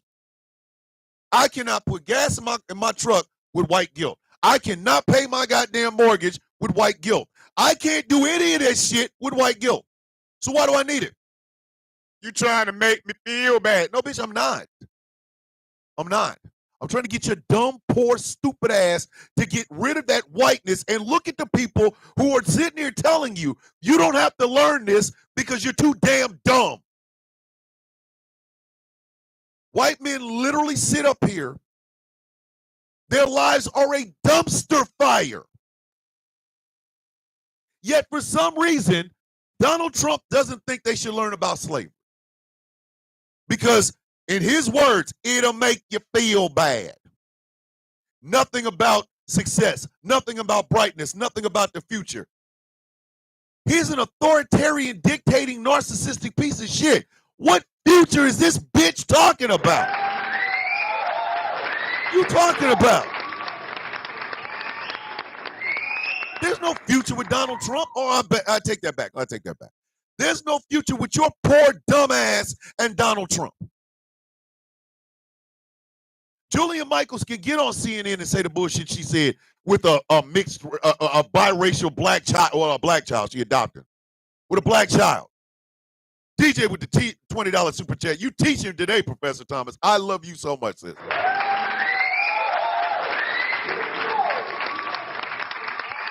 Do you know why Julia Michaels can get away with saying that stupid shit? Because she can learn the truth. She has the money, the resources, and the connections to know what she's saying is bullshit. But your poor dumb ass don't do that. Think about this for just a second. I am in a committed relationship. So if I give you advice on how to get in and keep a committed relationship, I think I would be the goddamn subject matter expert. Why are people like Fresh and Fit and Kevin Samuels the experts on relationships when they're all single? What can you learn from them? How to not get a woman? Annabelle with the $5 super chat. To keep slavery in the history books means white people have to admit black people built America with their blood. Exactly. It's the most ridiculous shit I've ever heard in my life. You think you can learn history by looking at a goddamn Robert E. Lee statue? No, you cannot. Because to look at a Robert E. Lee statue is to ask why there's a Robert Lee statue in the first place. To ask why there's a Robert Lee statue in the first place means you're going to have to sit and talk about why Robert E. Lee was a general in the Confederate Army. And if you do that, you got to ask yourself, why did the Confederate Army live and why did they exist in the first goddamn place? Erasing it from the Smithsonian Institute is not going to do a goddamn thing, because you're still going to go out there, you're still going to talk about Stonewall Jackson, and you're still going to recreate the Civil War, not realizing you have to talk about why the Civil War was a thing in the first place.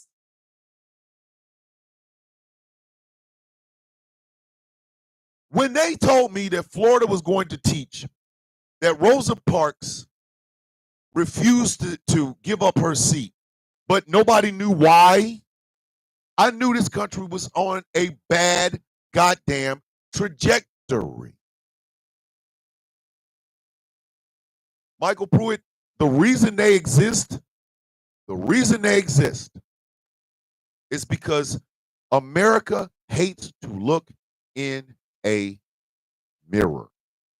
The reason I brought up John Wayne is the perfect example of what I'm talking about. John Wayne accomplished nothing in his life except acting. That's it. That is it.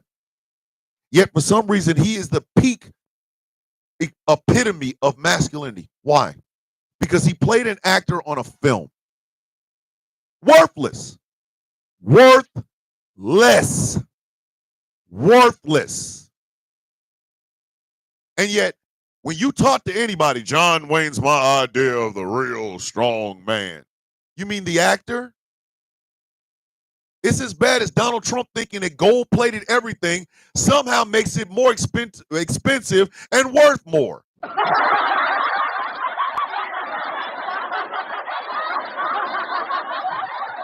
Fuck you talking about?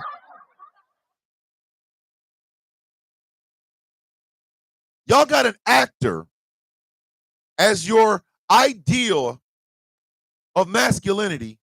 You keep running with it. You keep running with that same narrative, and you won't let it go. You will not let it go. You will not look at this shit realistically and ask yourself honestly, why is an actor the epitome of masculinity and not my dad or my uncle? What kind of shit is that? It's the fallacies. And in addition to doing that, what they also give you is this idea that you're superior. You are superior. You're superior. When these people started to find out that that shit doesn't work that way, there's not a white man in America that's superior to me. Sorry. And I don't mean money-wise. I don't mean prestige or anything like that. I mean, if he thinks I'm less than him, he's a goddamn lies. Now, I'm sorry. It does not exist.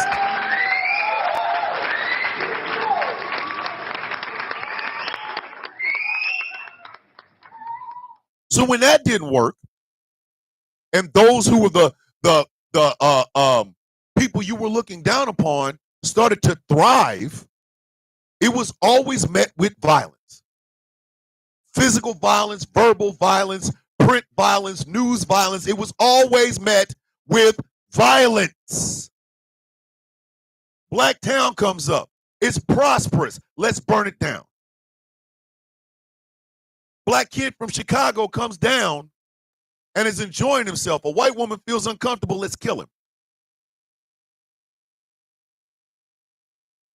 Our crimes in this lower, so-called lower communities are magnified not because they deserve to be, but because it is good optics for those white folks to see. Look how much more superior you are than them. Look at the drive-by shootings and the gang killings and the crack smoking. Look at how bad they are. Look how much better you are. You don't do any of that.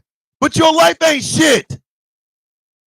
You're watching it on a goddamn box screen, a big box, black and white television. What the hell are you talking about?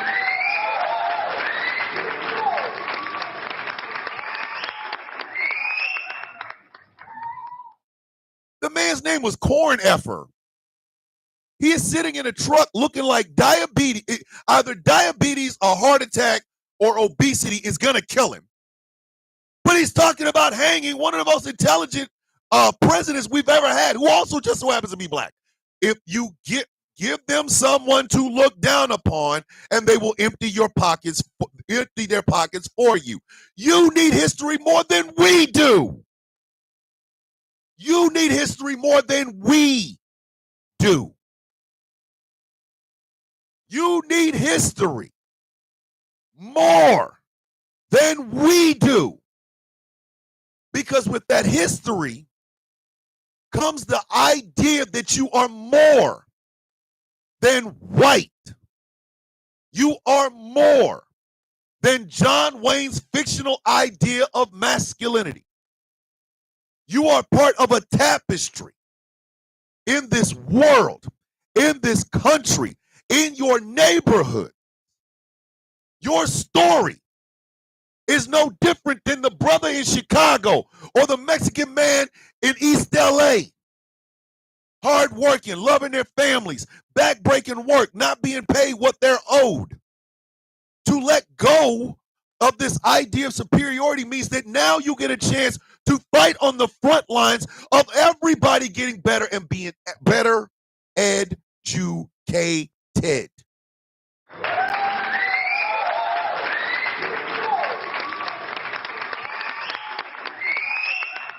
To erase history means you keep going around with that bullshit with them blinders on. Do you understand that? Your life is never getting better if we erase more of the past that other people like you don't like. It doesn't make any sense. As a white man in this country, you are more than backbreaking work.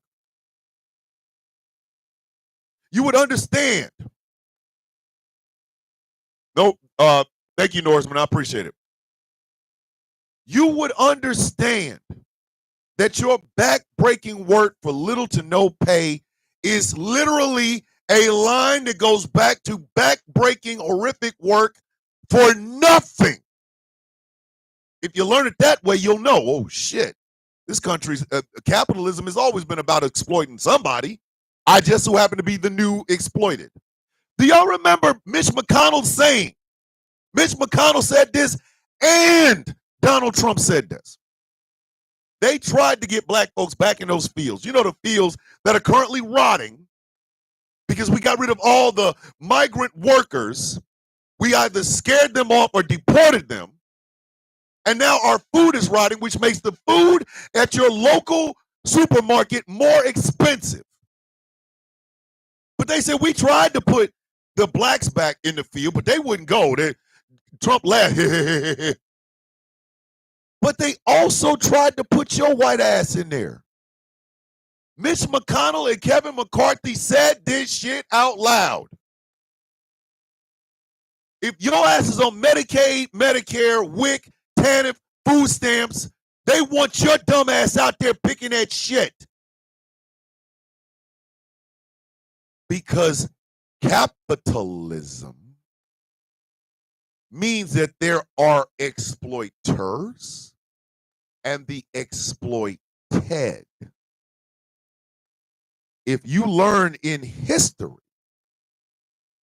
that chattel slavery was not just brutal, not just backbreaking work, not just a slog, not just heartbreaking, not just heinous, but it was a template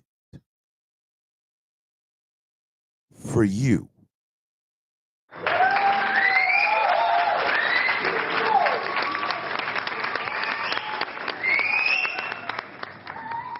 Black and brown folks have always been the canary in the coal mine. Y'all just chose not to see it. They literally showed you what your lot in life is. They gave you these divisions. It's like that Al Pacino speech in damn, the one with Al Pacino and Keanu Reeves. I can't think of Devil's Advocate. Sorry, Devil's Advocate. I lose my memory sometimes. When he talked about God, he sets the rules in opposition. It's the mother of all goofs. Look, but don't touch. Touch, but don't taste. Taste, don't swallow. And while he has you hopping from one foot to the next, what does he do? He's laughing his sick effing ass off. That is the white power structure in this country. They are watching you hop around like a goddamn idiot. Holding on to white, but you poor. Holding on to white, but you're a man. Holding on to white, but you can't pay for your health care. Do you see? They have you hopping around from one foot to the goddamn next. And when the uncomfortability of them becomes a problem, your dumb white ass pays for it. You do. You do. Black folk are always used to paying for it. We're always used to it. It wasn't just slavery. It was the 100 years after slavery. It was water hoses and German shepherds. It was a white man pouring bleach into a pool because Negroes were in it. It was Bull Connor. It was out a black man and two Jewish men being buried under a mound of dirt in Mississippi. We're used to that.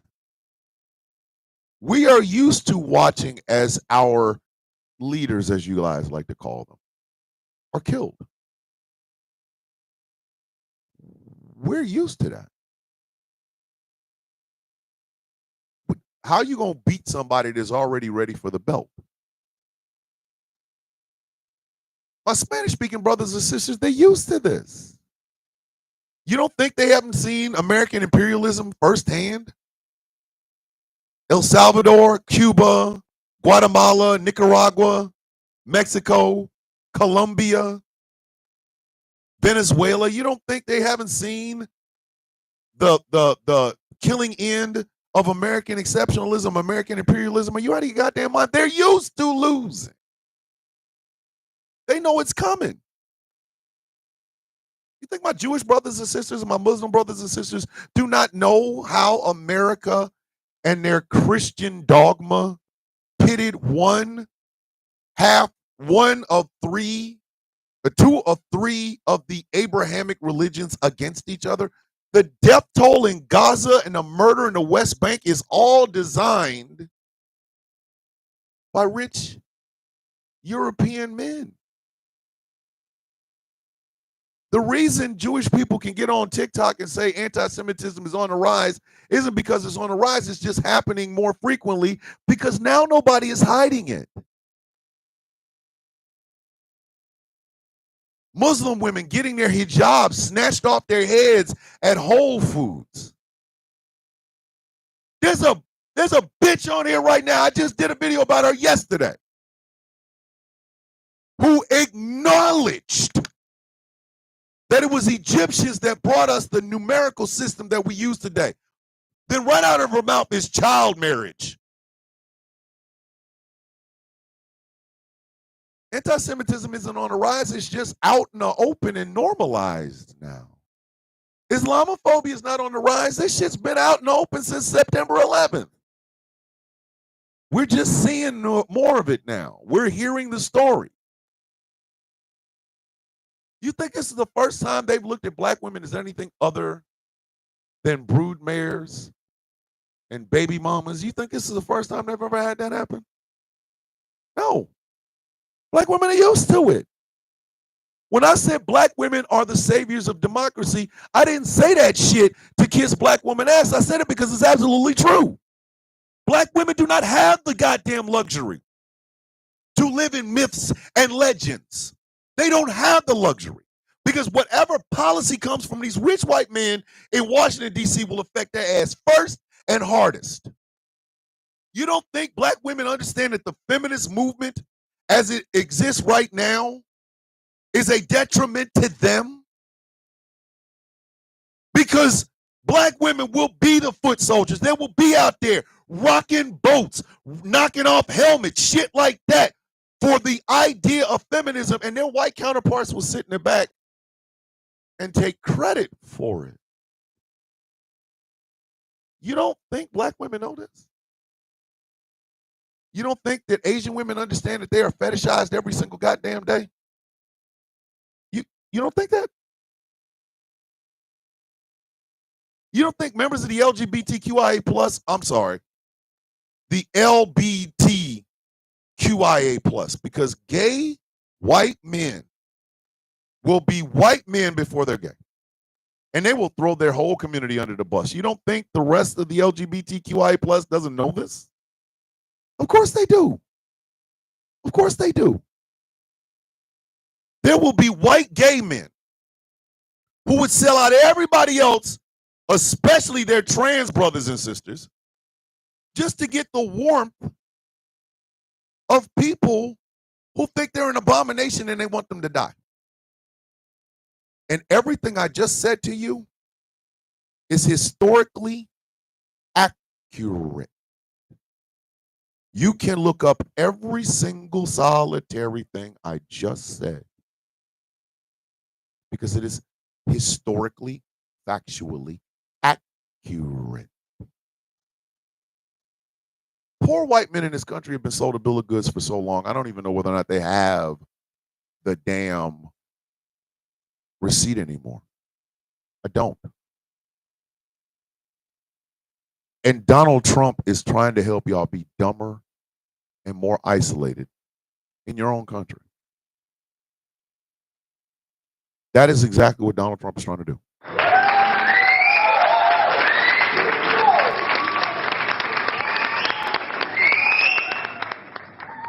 They gave y'all an IOU for something that is worth nothing, white.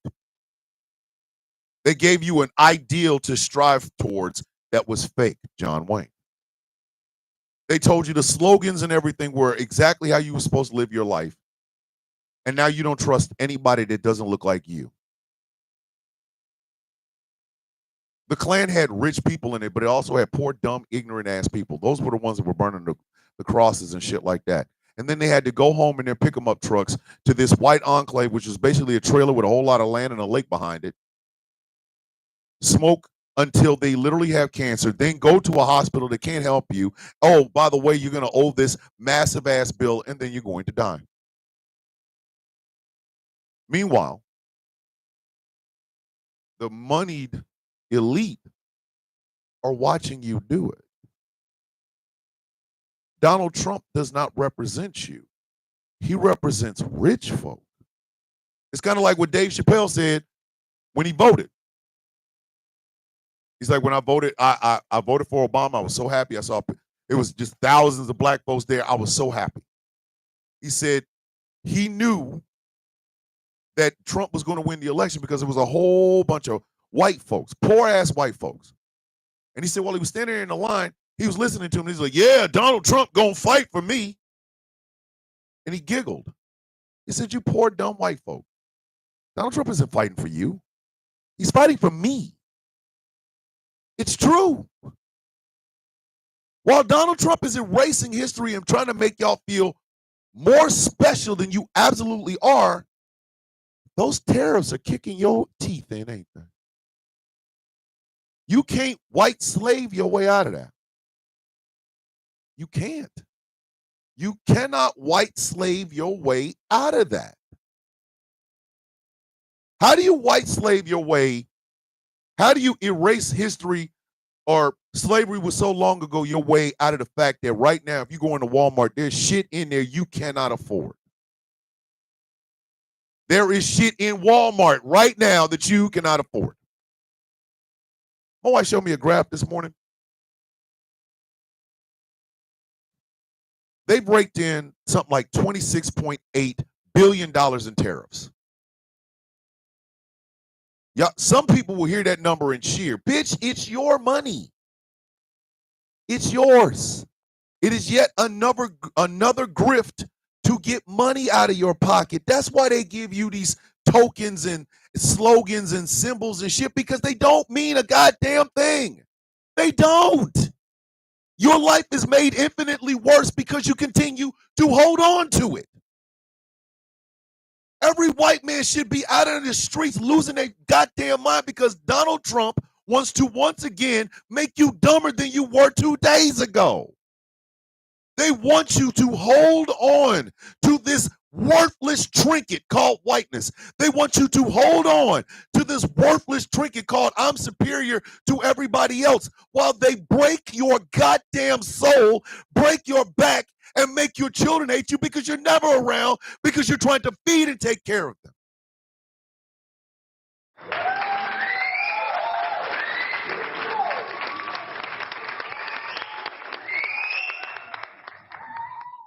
The danger isn't just for us.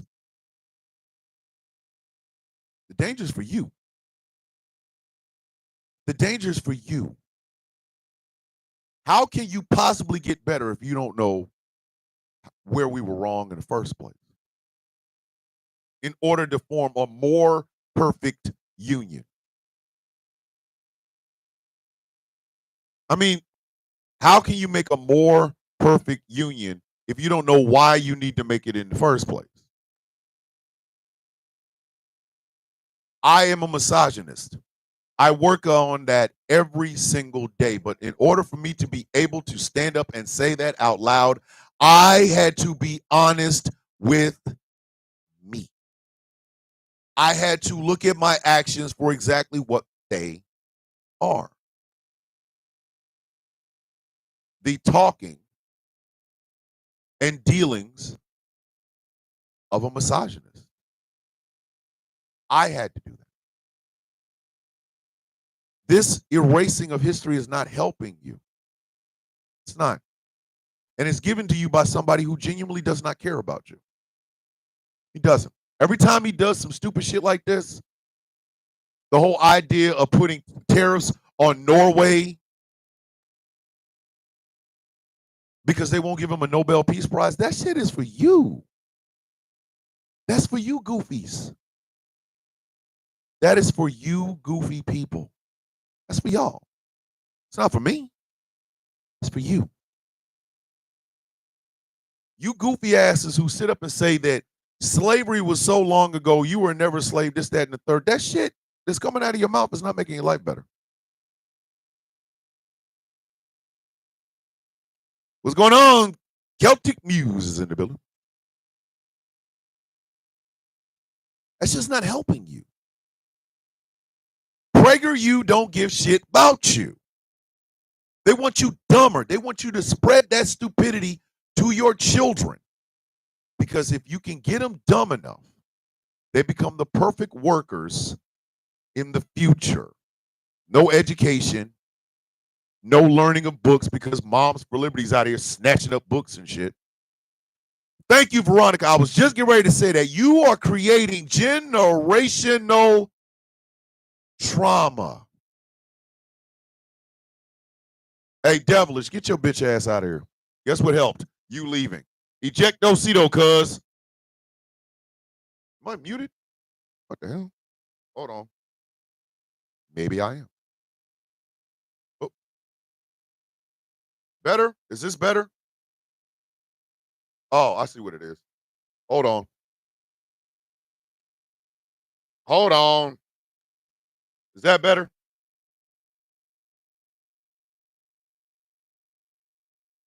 There I am. The battery died. That's all. My little microphones. Devilish, I'm not sitting here with you today. I told you.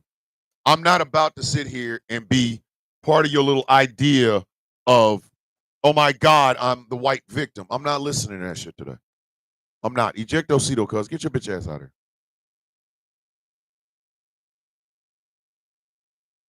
No, it wasn't an Apple product, Aaron. Damn it, Tammy. But I need y'all to get this. In order for us to ever become a more perfect union, we have to do it with violence, with knowledge and less violence. Slavery happened. There is no erasing it. Donald Trump took control of the African American Museum for this particular, just for this. And people cheered him on. Cheering on your own demise. Cheering on, hey, Magpie went outside. Yeah. That's what I'm talking about, Magpie.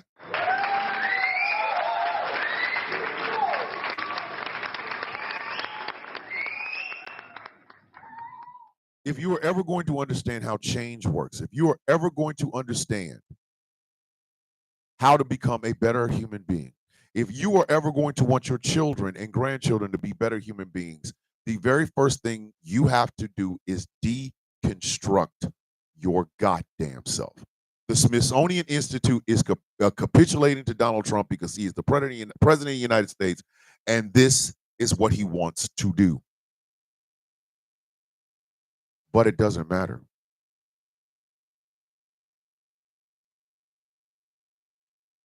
There is a woman currently being locked into a chamber hall in Texas.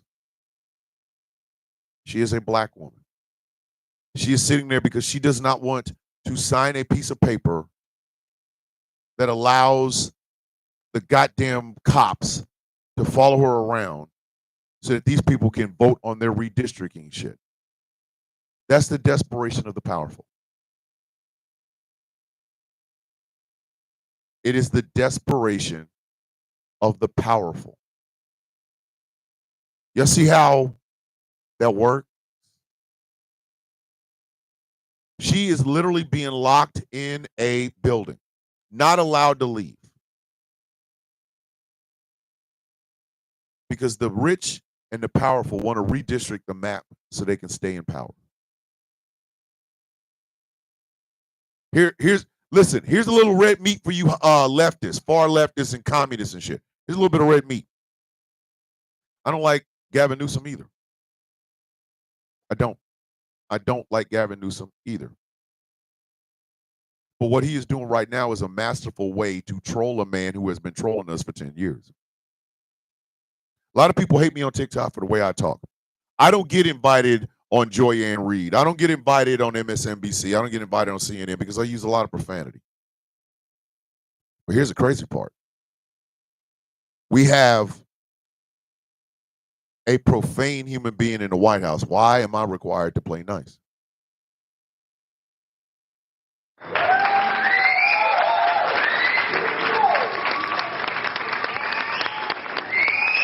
You want me to adhere to a standard in order for me to be able to get more exposure that you're not even holding a man to sit in a White House to? No, I'm sorry. I don't. That doesn't work for me. That does not work for me. I am going to make white folks uncomfortable because I am tired of them being white folks and not an ethnicity. I'm sick of that. I'm sick of these people getting anthems for their stupidity. Ain't nothing scarier than a white boy. Come on, man. Come on. Stop. That shit is worth nothing. That shit is worth nothing. White boy. You got country ass people, ain't got a pot to piss in or a window to throw it out of, claiming and congratulating themselves on something that is worthless. Well, black people can be proud to be black because we don't know what else we are. If I had been raised Nigerian, I would be proud to be Nigerian. I wasn't raised Nigerian. I was the product of people who were a product of people who were a product of people who were a product of people who were slaves. That's what they were. That's not changing. That's not changing. And sadly, the longer we let this thing fester, the worse it will be for the next generation. Y'all understand everybody that's living right now is not going to live forever, right? Y'all know that, right? Y'all understand it. If you are a person that has decided not to have children, but you have family with children, this fight is your fight. If you have no family and you have no children, it is still your fight because other people have children. They come from every ethnicity. They are all every shape and form. You want the best for them. That means you're going to have to fight for it. You can't play like everything is okay when you know goddamn well it isn't. Because guess what? If the specter of slavery ever raises its ugly head again, if the specter of a civil war ever raises its ugly head again, it will have shown, hey fam, hey, what's going on, Lady Jade? It will have shown that we did not learn the lessons of history. And what do they say about those who do not learn from history? What do they say? They are doomed to repeat it. Do we look like we are anywhere near a more perfect union? Do we look like we are anywhere near the words in the Constitution? Or does it look like we didn't learn anything about the Civil War the first time? So let's do it a second time and see how much learning we can get this time.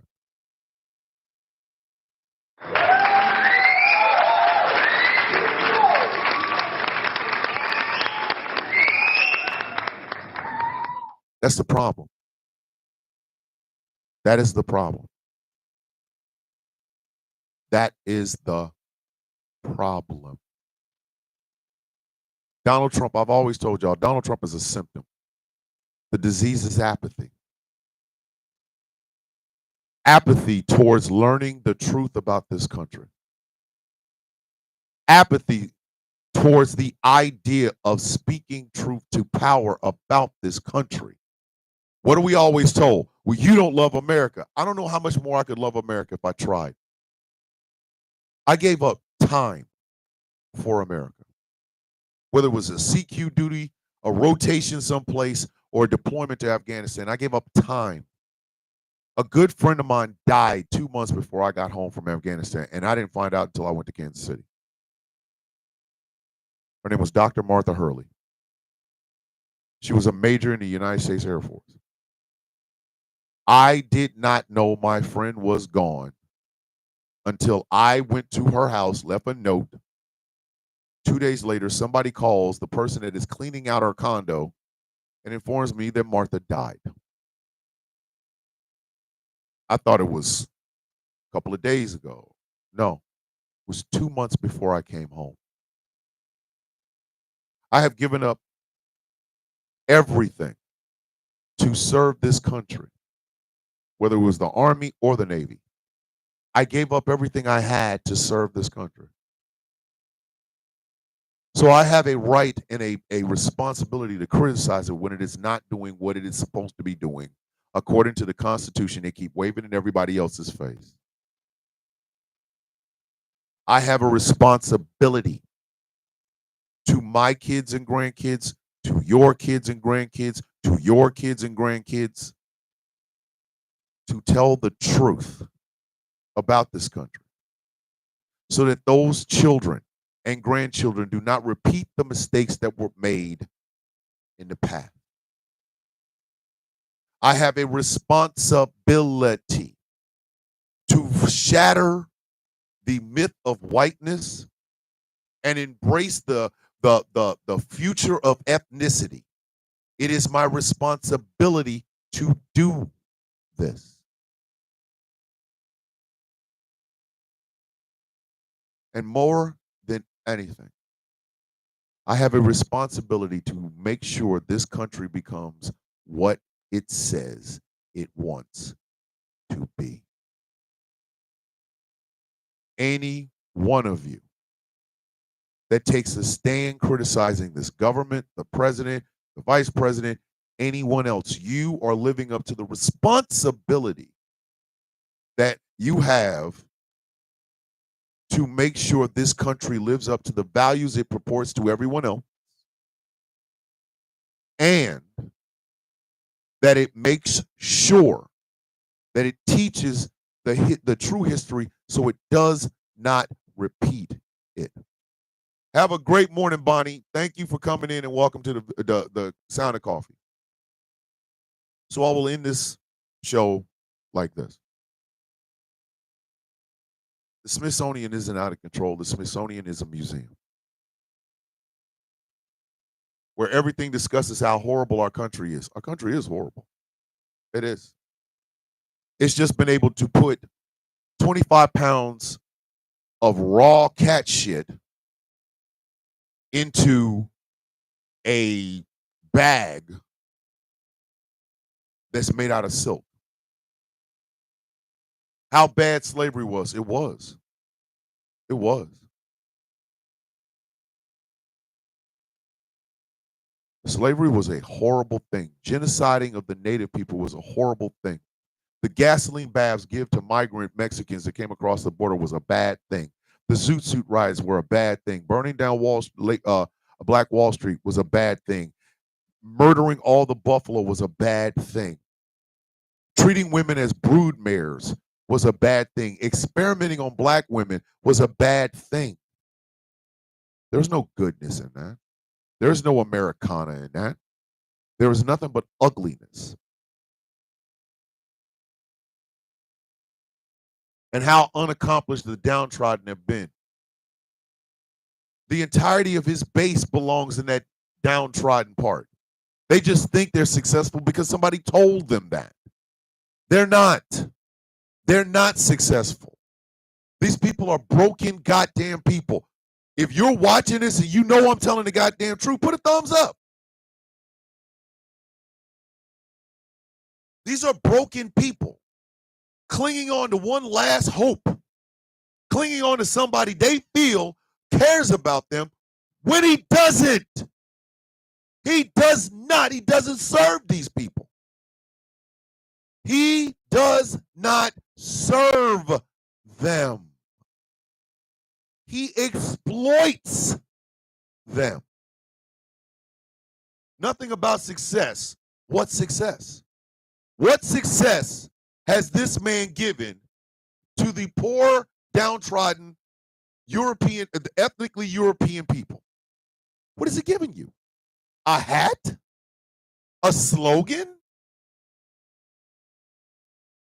The erasing of things that he also told you made you feel bad?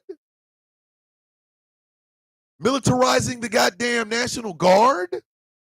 And the going into cities that nothing's going on, but he wants to play dictator? What is he giving you? Nothing about brightness. It's not, kids. I'm sorry. It's not brightness. It's not brightness. It is literally painful. It is painful.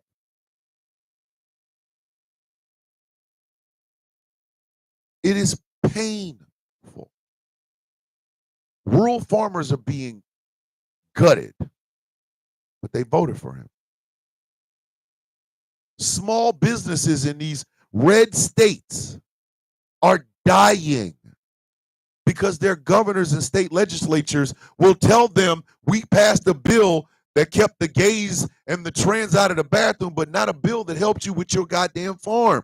None of this shit made your life any better. It made it worse.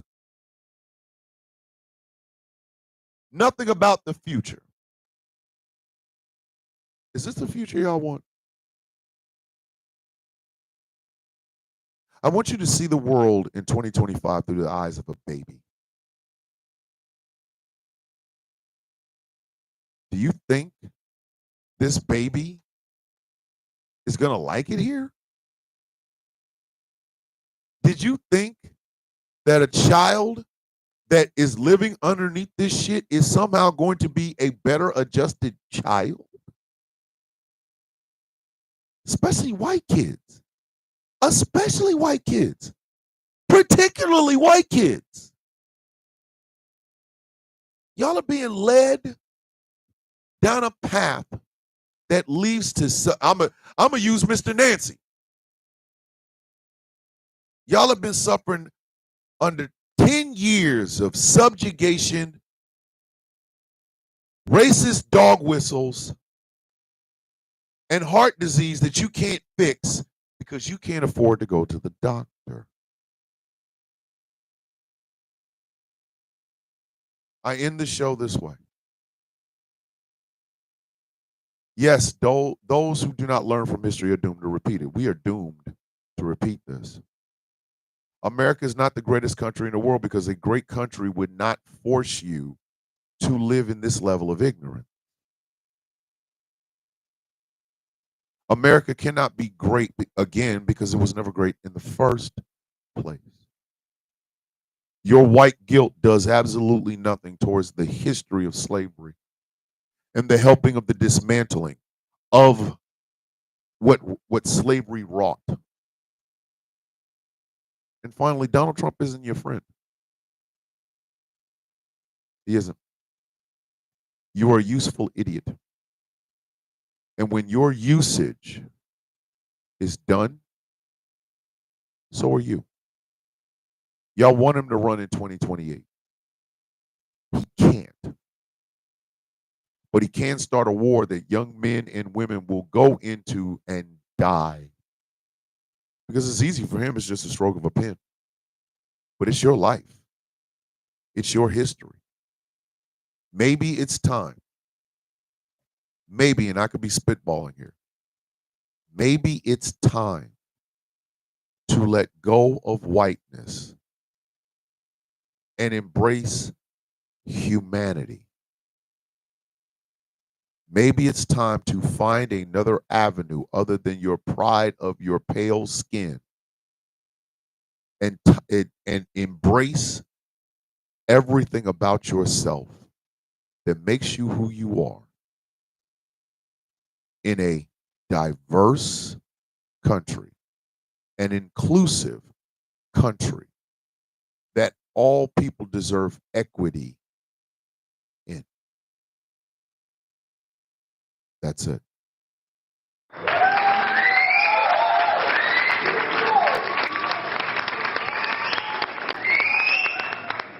That's the end of the show. I will be on my main account tomorrow morning for a Truthful Thursday. If you are enjoying what I'm doing and would like to support, think about becoming a Patreon at patreon.com/Thomas the Villain Bishop. For as little as $3 a month, you can help me keep all of this running, help me keep the conversations going. The Discord chat is blowing up. If you are a coffee bean and you have not been added into the Discord chat, you need to get your ass in there. We're gonna start doing some Discord only Q&As and having some fun and shit like that, because the coffee beans don't end at 11 o'clock in the morning. Coffee beans are coffee beans every day. The OCB says so, and I'm gonna make it so. So think about reach out to Angry if you're not in the Discord. I think it's Angry and Smoking Hot to handle the Discord. But think about becoming a Patreon at patreon.com/Thomas the Villain Bishop. The show has been brought to you in part by Smooth California, skincare products that will look and feel your absolute best, make you feel absolute best, and they are all natural. So don't even play around. Don't even play around. Get with the real thing. Get with Smooth California. Type in type in the Villain 25 for 25% off of your purchase. smoothca.online. This show is brought to you in part by Melanated Excellence, clothing and products that celebrate the melanated. You don't have to be melanated to be a part of it, though. melexcellence.com. This show is brought to you in part by Rip Your Set, Rip Your Set, Rip Your Set. Something Black Made. Go to somethingblackmade.com and check out some of the incredible clothing that they have on their website. Letterman's jackets for all you high school dropouts. Perhaps you'll actually get a Letterman's jacket and then get to learning. Go to somethingblackmade.com and remember, leather jacket 2025. Finally, this show is brought to you in part by W Energy. I started my day this morning with back spasms, so I took a Flexeril, and then I drank myself a nice hearty cup of Grandpa's denture water. I know it sounds disgusting, but it's absolutely delicious. I got my little W shaker, shaked it up, drank it. Now I have energy, but my back still hurts, so there's that. Don't know what I'm going to do with that, but go to w.gg, type in Thomas Bishop for 10% off your purchase. W.gg. Remember, the Sound of Coffee shop is up, it's running, and there's always piping out over there. The Saint Swole Me collection is getting bigger, ladies. The Lion's Mane Saint Swole Me shirt is coming, baby. Y'all ain't ready for that. Y'all ain't ready for that. Some of y'all, listen, the Lion's Mane Saint Swole Me picture is going to end some marriages, bitches. I'm telling y'all right now. Don't even worry about it. Don't even worry about it. And if you're into older, sexy, melanated, moisturized men, there's always Chrono Saint Swole Meat. That would be Saint Swole Me's daddy. But look out for Athena, Saint Swole Me's mama, and Sylvia, Saint Swole Meat's sister, all in the Swole Meat collection. Also, we have the Villains Guild collection with tank tops and sleeveless shirts that represent the greatest organization on or off of TikTok, the mighty 100% authentic, truth-telling, fighting for those who cannot fight for themselves, Villains Guild. Go to go to the Sound of Coffee, all one word, -shop.fourthwall.com and check it out. What is it that we say every day, kids? This would be normally where I play some uplifting music, but listen, Streamlabs is just acting like they ain't got no goddamn sense. So I will end the show like this. What is passing for white hatred is black folks being frustrated, brown folks being frustrated, native folks being frustrated. That the arc of history bends, and it's supposed to bend towards justice, and it never does. Never does. It's always having to be bent back to pick up people who should have kept up. I want a nation filled with people who are embracing and celebrating their ethnicities and sharing them with each other and around the world. Because I think we deserve that. It's kind of like what Tracina says every day. Hydrate, elevate, self-love, self-care. Have a wonderful day on purpose, and I love you. It's the same thing. Same thing. Elevate where you are by learning all you need to know about what it is you want to do. Elevate your life, elevate your memory, elevate your accompliceness. Not an ally. We don't like that word. That word is a four-letter word, but accomplice. Learning from the past does not hurt you. Learning from the past makes your future better for yourself and your family. So what is it that we say every day, kids? May your day be as sweet as the coffee in your cup. Ladies and gentlemen, boys and girls, children of all ages, I am your humble and loving host who cares about you deeply and wants to see nothing but the absolute best for you and those that you love. And this has been one eye-opening, thought-provoking, one of the best shows we have ever done. The chat stayed hot. The trolls got kicked out. The mods are doing modding. I love every one of you. This has been one of the best shows I've ever done. And I am so glad that you guys have been here. This has been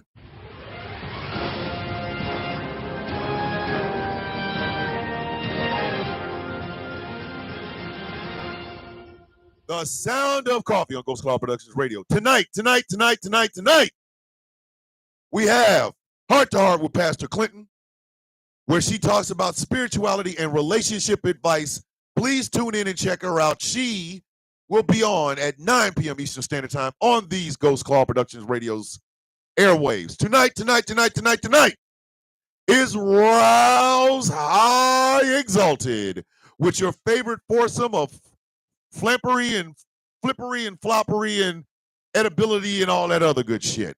Myself, Angry, Gambit, and Dave will be, I don't know what the hell we're going to talk about, but whatever it is, I'm probably going to laugh too much, and Angry and Gambit are going to get mad at me because I talk too much, and Dave is just going to give us some, like, no, for real, but check this out. Maybe we can do it this way.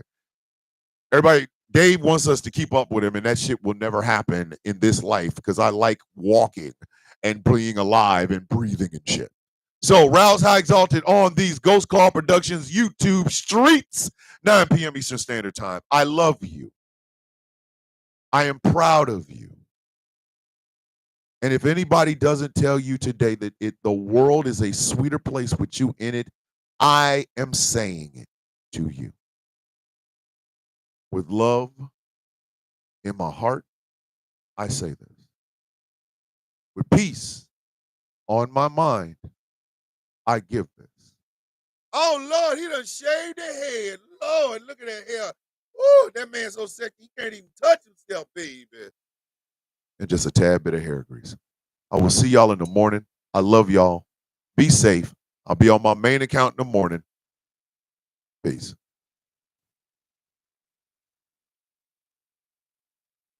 Peace, y'all.